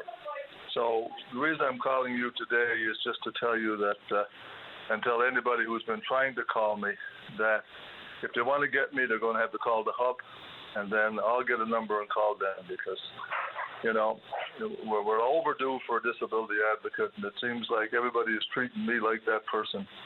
And, man, I just can't do it. I don't mind throughout the day speaking with people, but come 7, 8, 9 o'clock at night when I'm sitting on my second martini, God only knows what I'm going to say to somebody. So, if you've got an issue, call the hub, and I'll try and get you that way. Fair enough. And, the summary point with all the stories I hear, with all the conversations you've had, it is pretty clear that a disabilities advocate office is long overdue. It's a third of the population. They have very specific questions, and a champion in their corner with an independent arm's length relationship with government is time. The time is coming. Premier Wakeham has said it is coming, so that's very good. It is indeed good, so let's hope he does. And a final note, I'm here at Daffodil Place today. Most people may be aware, and some may not, is that we at the Hub, of course, provide all the staff for the food services at Daffodil Place, and I'm here today because Rotary is having their lunch, and so I come up to make sure and help the girls carve some turkeys and things. So hopefully they'll have a good lunch, and I'll get away and get the rest of the afternoon, do some other things. So thanks for taking my call. I appreciate it, and I hope all you guys have a great Christmas, because we probably won't get to talk until the new year. I appreciate your time and wish you and yours a Merry Christmas as well, Tom. Thanks a lot. Thank you. Bye-bye. Bye-bye. 1 sec. Just had to cough. All right, let's get a break in. When we come back, still another hour left for you. Do not go away. You're listening to a rebroadcast of VOCM Open Line. Have your say by calling 709-273-5211 or 1-888-590-8626 and listen live weekday mornings at 9 a.m. Welcome back to the show. Let's go. Line number 3. Dave, you're on the air. Good morning, Patty. Morning. Listening to your show. Started off the morning, actually, listening to Premier Hogan ratting on the potential, I guess, problem of Premier Wakeham putting together this team and taking a look at the MOU for what it's worth. I, for one, don't think we're anywhere near the stages that we should even be looking at an MOU. But Why not? we can, well, for the obvious reasons that nobody's talking about, Patty. First of all, we don't know what we're selling. We have no idea. I sat with the Premier a couple of weeks ago when I went to St. John's with a group that basically made it aware that you're talking about a much larger deal than what's written in this MOU. But this MOU will limit us for our potential decisions and our options in the future by the stuff that's not written into it, except under control. The Lower Churchill has no parameters written into this MOU except anything to give Quebec the right of approval on anything that we would decide to do above and beyond in that area, such as along the lines of the Gull Island, this type of deal. Quebec would have the right to refuse or approve. Now, the talk of the ticking timeline of what should happen should the Parti Québécois, the Bloc, whatever, get in the next election, well, I think that should throw up the very first red flag that anybody needs to hear. I heard Hutton on this morning talking about we've been doing this since 1969. I guess pushing that it's time to get a deal. Well, here's why it's not time to get a deal.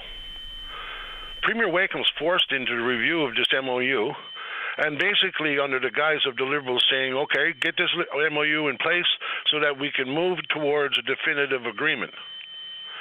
And what's the sense in that? We got nothing to compare it to. We have nothing to compare it to. The Liberals push it as the best deal. Oh, yes, boy, we got to worry. We're going to lose this. We'll potential. We've got nothing to compare it to. Yeah, but what does that have to do with anything? What does that have to do with anything, though, all the same? I mean, we've been trying to get a deal. Well, what does it have to do with anything? I mean, if we're talking the best deal, it can't be the only deal. Let's just look at the semantics of the English language.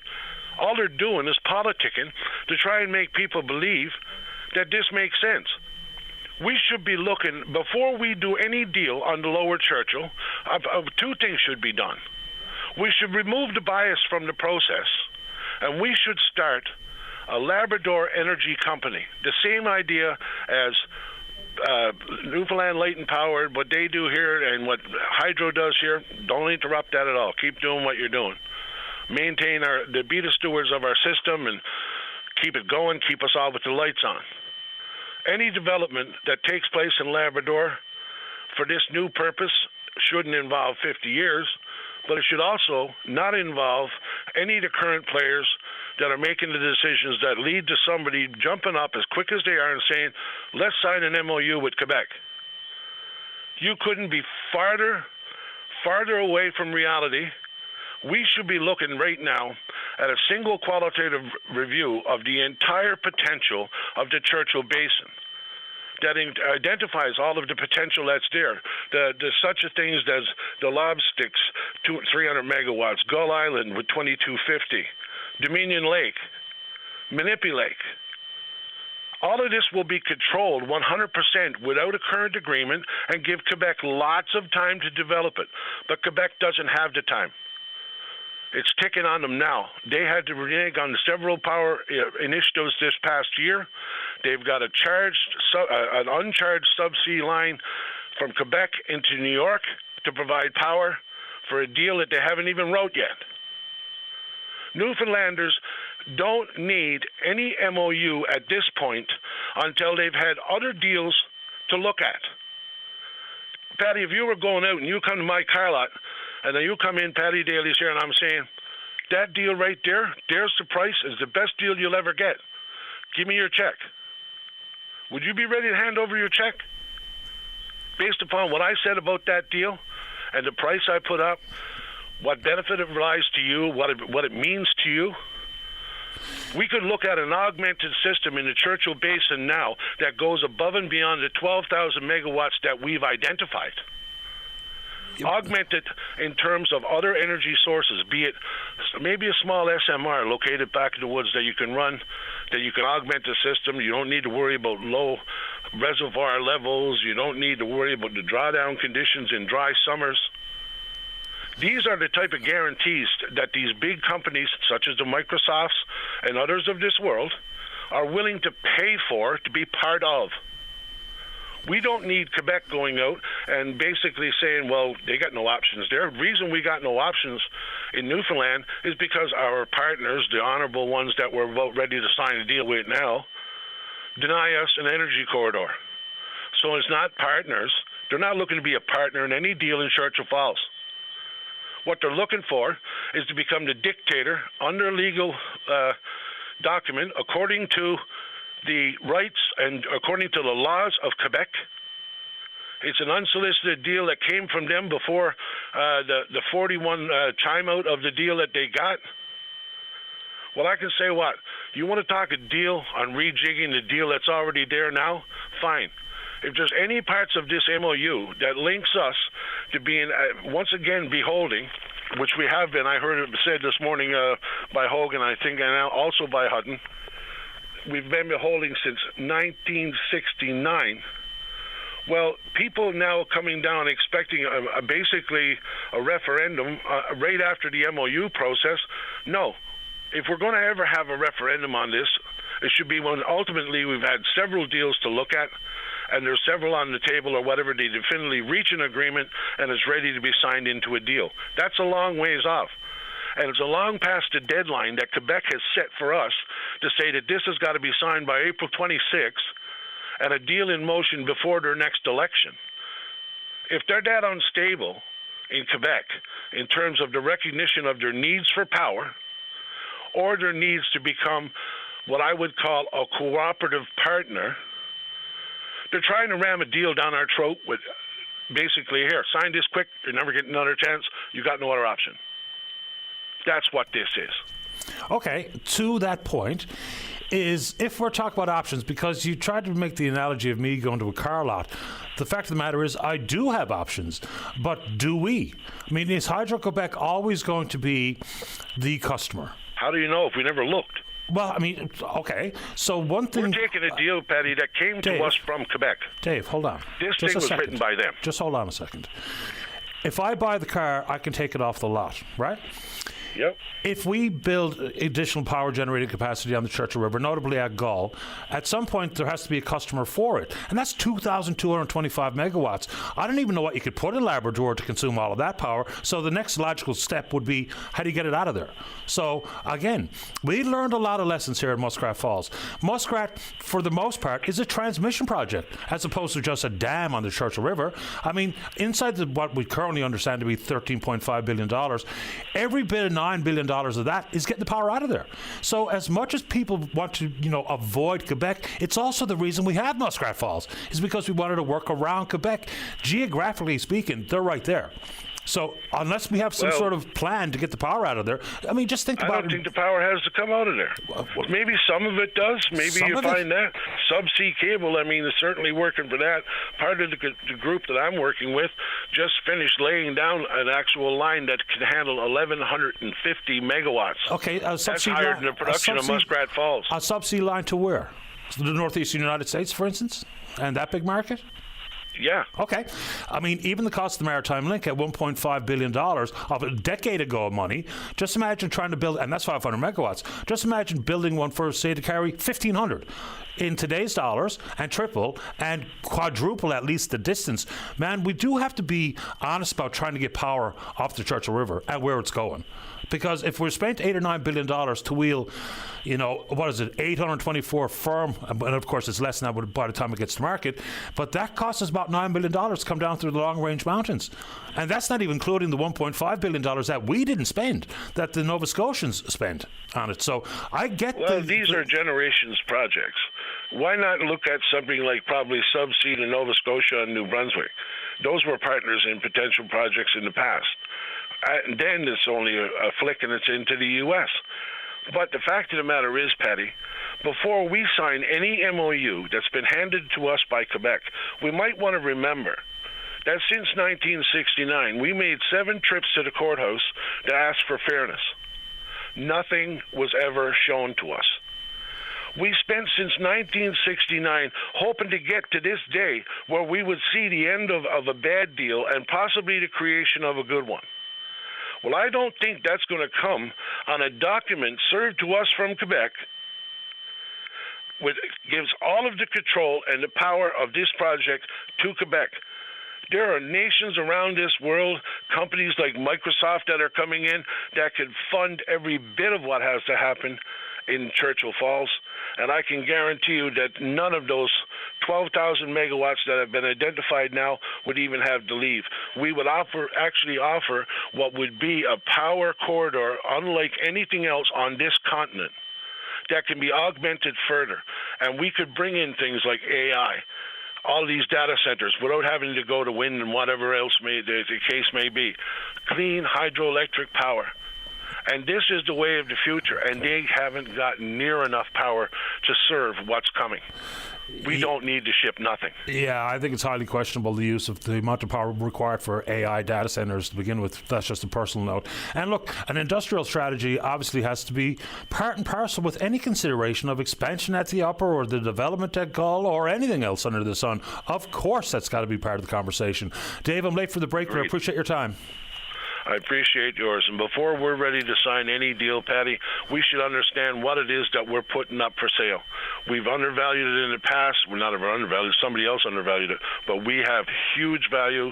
This is the way forward, and this is the next 100-year generational plan for this province. Appreciate the time. Thanks, buddy. Thanks, Dave. Bye-bye. Bye. Yeah, the authority of Hydro-Quebec at Gull, look, I get it, and people say, well, they're assuming the risk and then the cost and all. There's still a lot of questions to be asked, sir, no doubt about it. And that whole concept of industrial strategy, of course, for the love of God, we know some of it. I mean, you just talk to the mining companies. One of the things keeping away new investment, one of the things keeping away some expansion is there's no power. So can we satisfy the tens of billions of dollars to go it alone at Gull to satisfy any critical mining, expansion, and or new developments? It's an awful lot of power. Anyway, you want to talk about it? We can do it after this. Don't go away. Welcome back. Let's go. Line number 4. Cynthia, you're on the air. Hello, Patty. Good morning. You're certainly having a fiery show this morning. That's all right. Oh, yeah. And you handled it well. Thank you.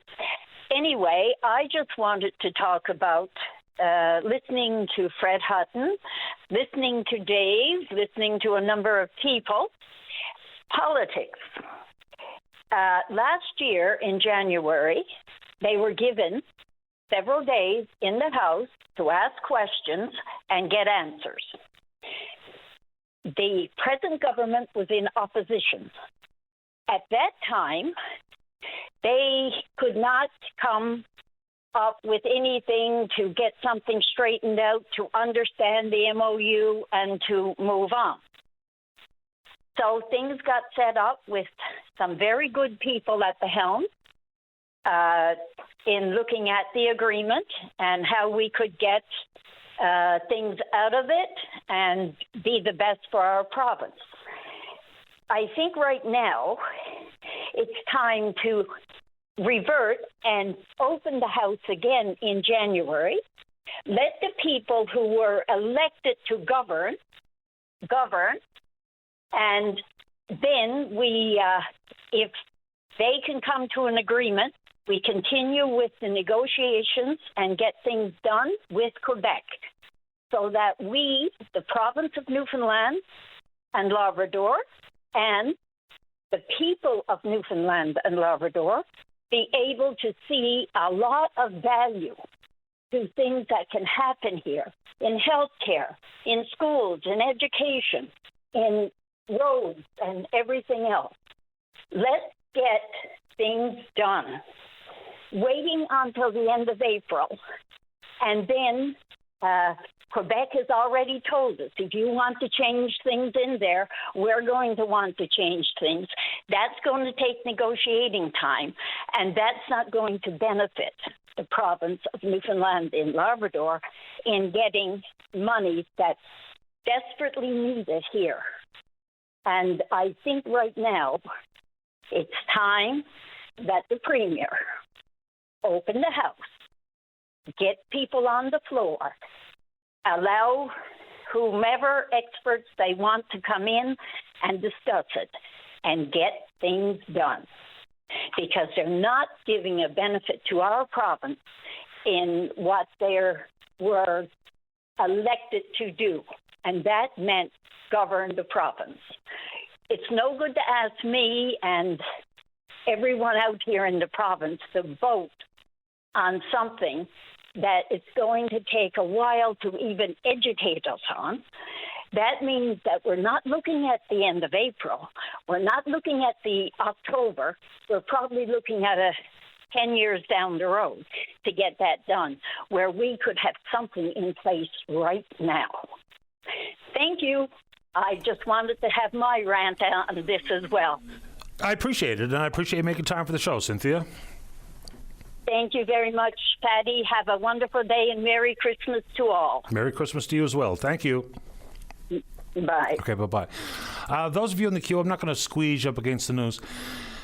Look, the conversation about industrial strategy is obviously critically important.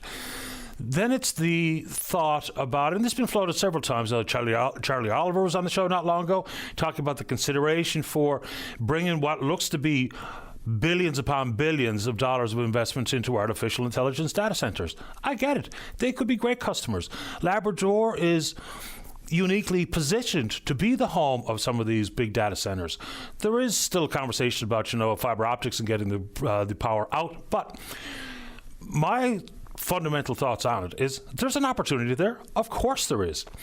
But if we're talking about however much power could be used for instance, the mining sector, because if you look at what would be a return on investment, the amount of jobs for construction and ongoing operations at a mine versus the construction jobs for an AI data center and ongoing operations, the return to me seems clearly advantageous, more so when we talk about the mines and mining operations. I mean, we're sitting on a treasure trove of critical minerals and rare earth minerals in Labrador.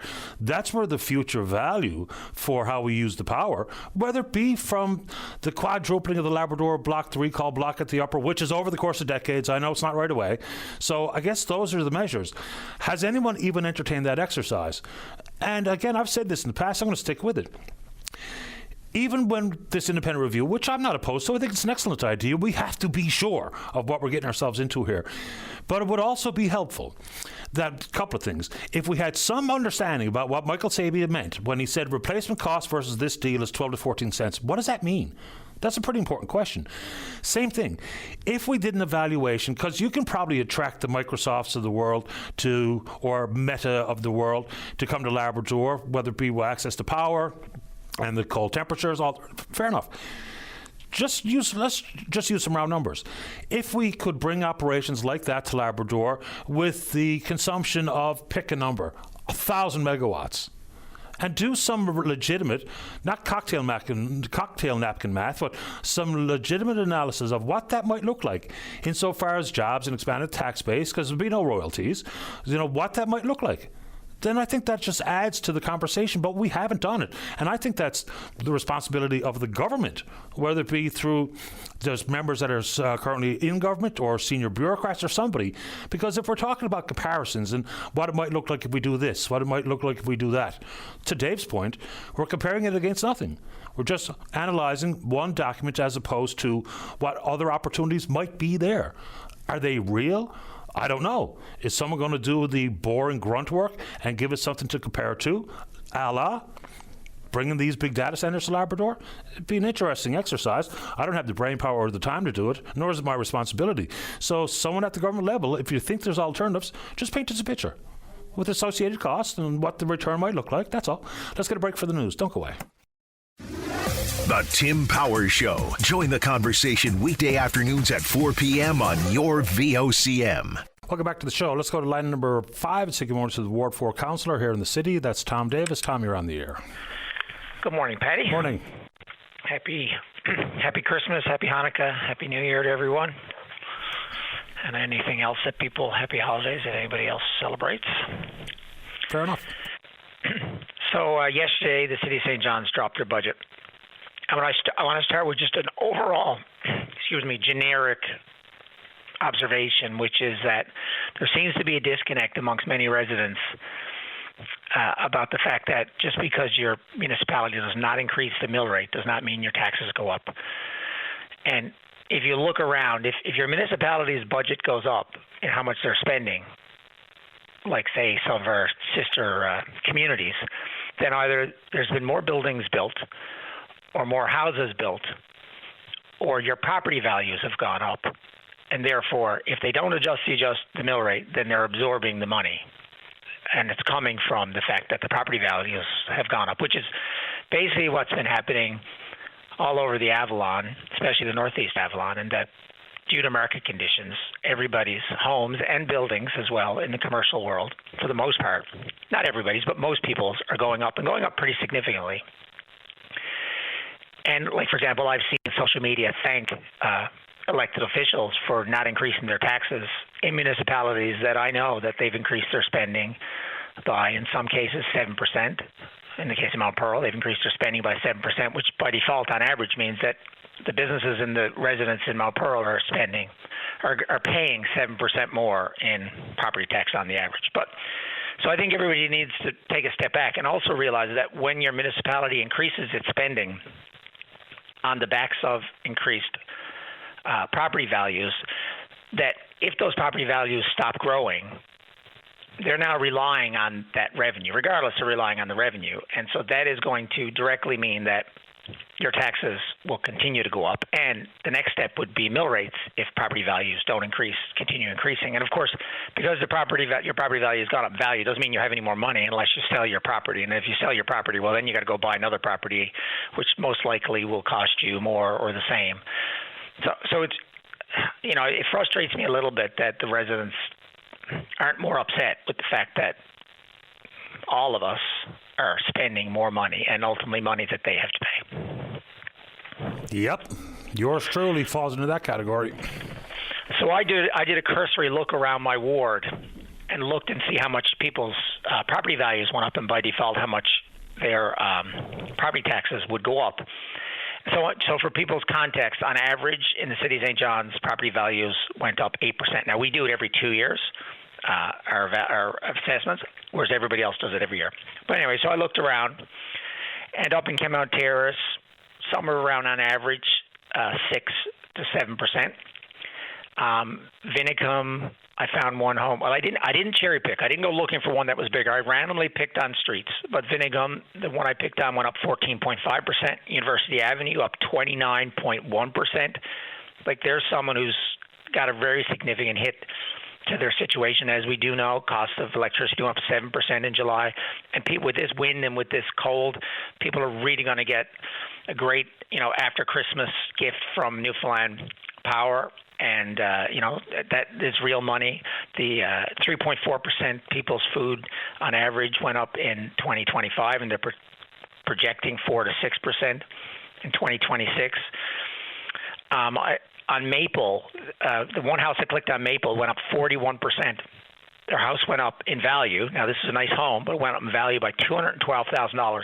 That family is going to pay $1,937 more in property taxes to the city of St. John's this year. On Downing went up 14%, Abraham up 27.1%, Tunis Court up 27%, Bells Turn up 14.5%. So, and the thing is that fundamentally it's very difficult, and I'm respectful of all my colleagues and my staff, and I know it's very difficult. I mean, the way I approach it is the ability of people to afford, not everybody, but a lot of people to afford their lifestyles right now is coming to a crunch. We know bankruptcies in Newfoundland were 6% increase in bankruptcies for the last 12 months compared to 0.7% for the country. We know people are hurting. We know people are going week to week. And it's difficult when you're looking at a budget. We had a bunch of new councillors who, a few only got elected a few weeks ago. And then you've got small businesses or businesses in general.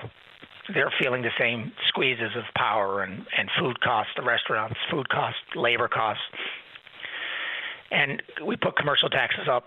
And again, it's not that the commercial taxes really went up. How much money we're getting from them because the property value is going up on average 3.5%, and then a small water tax increase.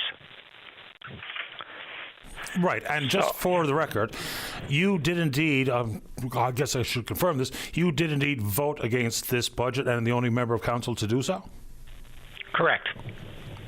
Yeah, and it's difficult being the one person. And again, I know it wasn't easy. We had some very difficult conversations, and I will tell you, every counselor cares. Every counselor lost sleep over it.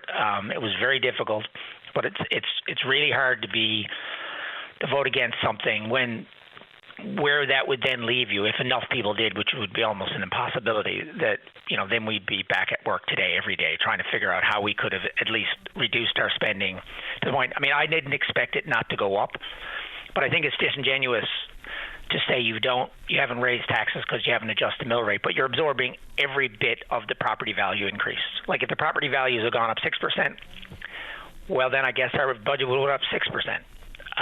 If they'd all gone down, what would we have done? Well, we'd be talking about mill rate increases, and then the conversation would have been different, but it shouldn't be different. It should be the same. So, the thing is that what most people aren't aware of is that since 2023, the city of St. John's has raised the amount of money that people are paying in taxes on average by 18.8% with this budget that just got passed. And that's $567 extra every year. On the average, some people less, some people more. Like I found homes when I was bouncing around that the property value actually went down a little bit. So not everybody is in the same boat. But I just encourage people to be calm, informed, and to speak out and to do it respectfully because, again, it's a very complicated city with a lot of moving parts. And, some of the suggestions I brought forward would be very difficult to manage and implement in the existing culture, but I really believe whether it's provincial or municipal level and at the family level and the business level, we need to realize that we are living beyond our means. When you look at the province, as we're all about to find out this afternoon, probably 25+% of every penny that gets paid out by the province is borrowed. That would be on salaries, that would be on medical supplies, on electricity at Confederation Building. It's borrowed. Like we're borrowing money to pay operating costs. The municipalities have to balance their budget with the exception of capital works. So it should be obvious to people that that if we keep increasing what we're charging, then sooner or later less and less people can afford their homes. And when you look at people's roofs, the cost of doing a roof has gotten so expensive. It's very, very difficult. And part of the reality, I believe, that has to sink into the hearts and minds of all of us is that we have to figure out how to do more with less and probably settle for less, which is very difficult. And that is what I've been saying for years. So very quickly before we run out of time, where could the city have absorbed the increase of 4.8%? Because, it's one thing for us to do the mathematics on what my property tax is going to be, and I've done the math, and it's not encouraging. So where could the city have absorbed that amount of money now that the budget is, almost $366 million? So the first thing is that we increase spending on a bunch of things, not just because of inflation. So there's that. And you can justify them. You can say snow clearing. You can say new fire trucks. You can say all these things are justified. We're hiring a few more people. And again, when you look at them, they wanted to hire way more, and they reduced it down.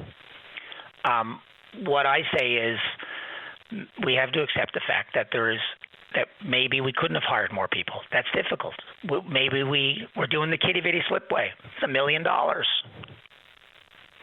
We salt and we snow clear the shared use path in Kelly's Brook, which is in my ward.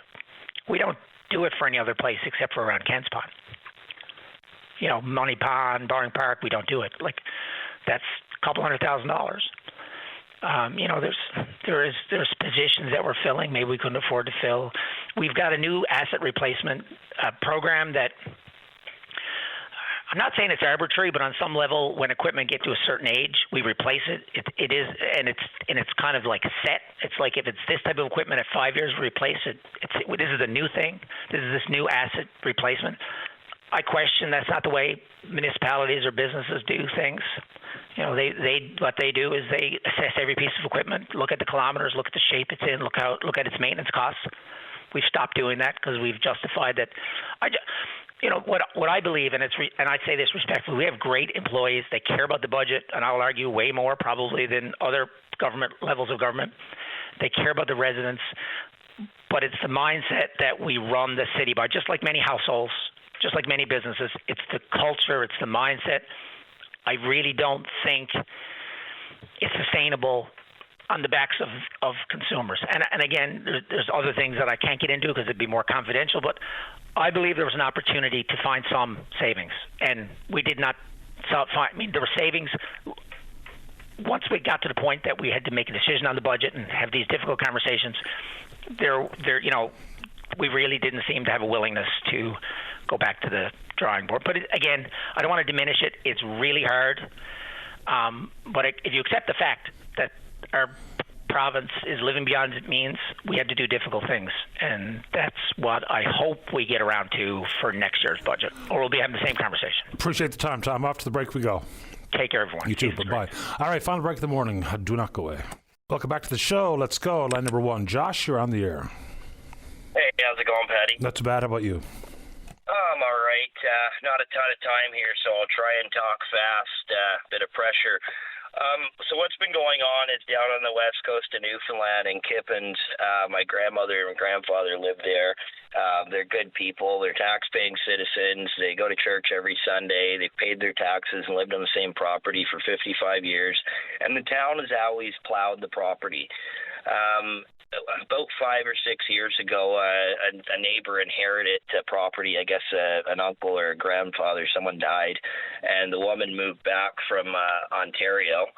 I won't list the name of the individual, but she's a psychologist, and she also,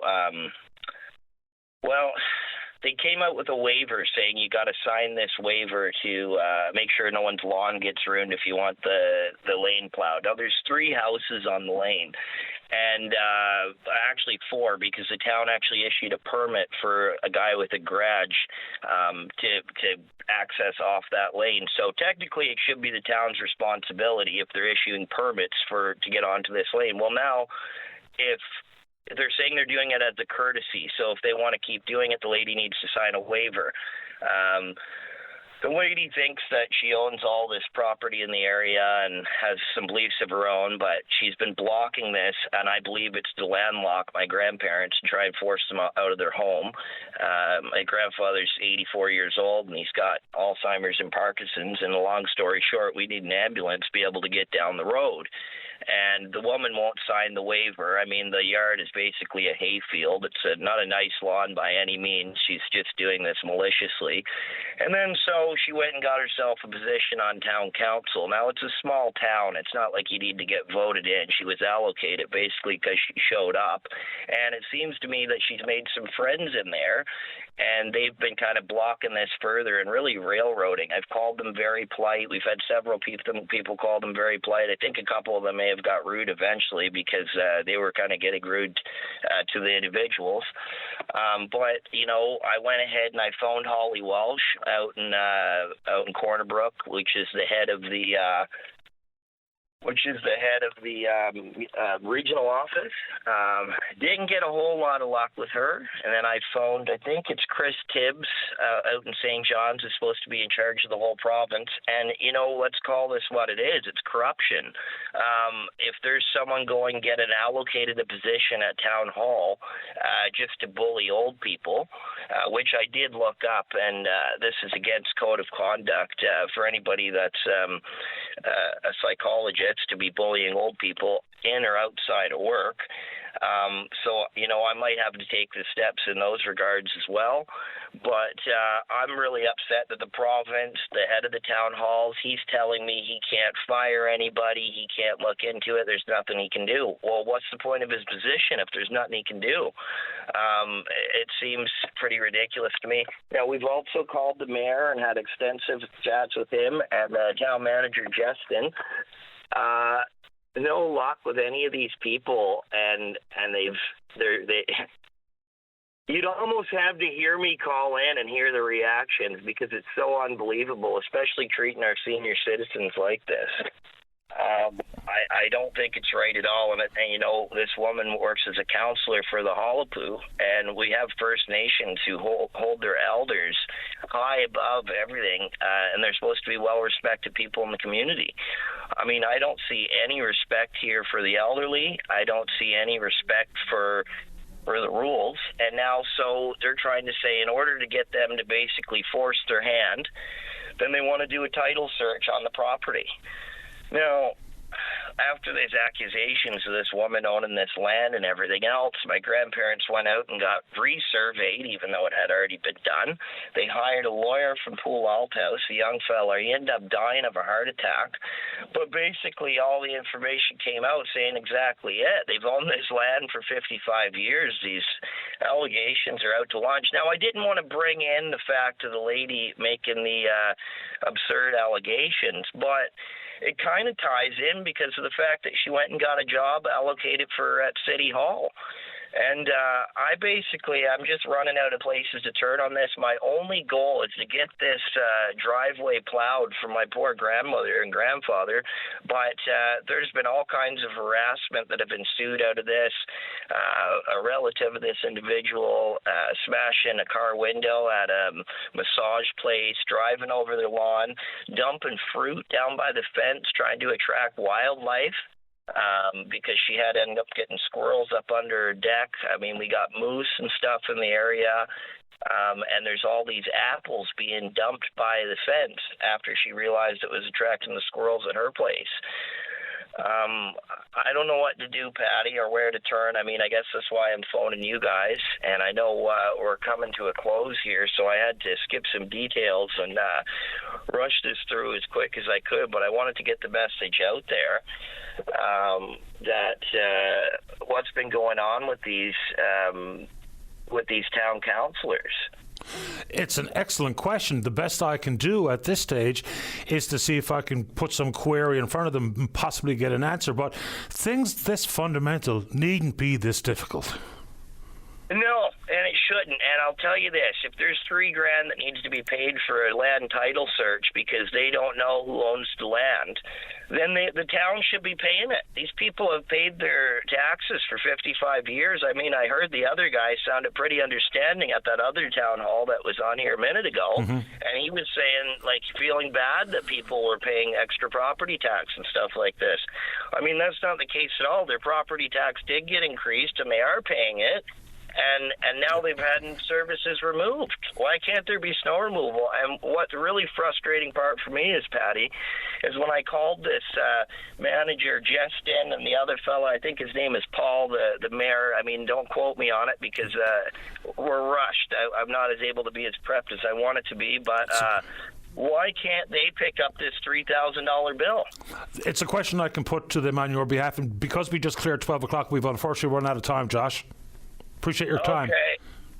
Got it. No problem. Yeah, I mean, if we had more time, we'd take more time. All right, good show today. Big thanks to all hands. We will indeed pick up this conversation again tomorrow morning, right here on VOCM and Big Land FM's Open Line.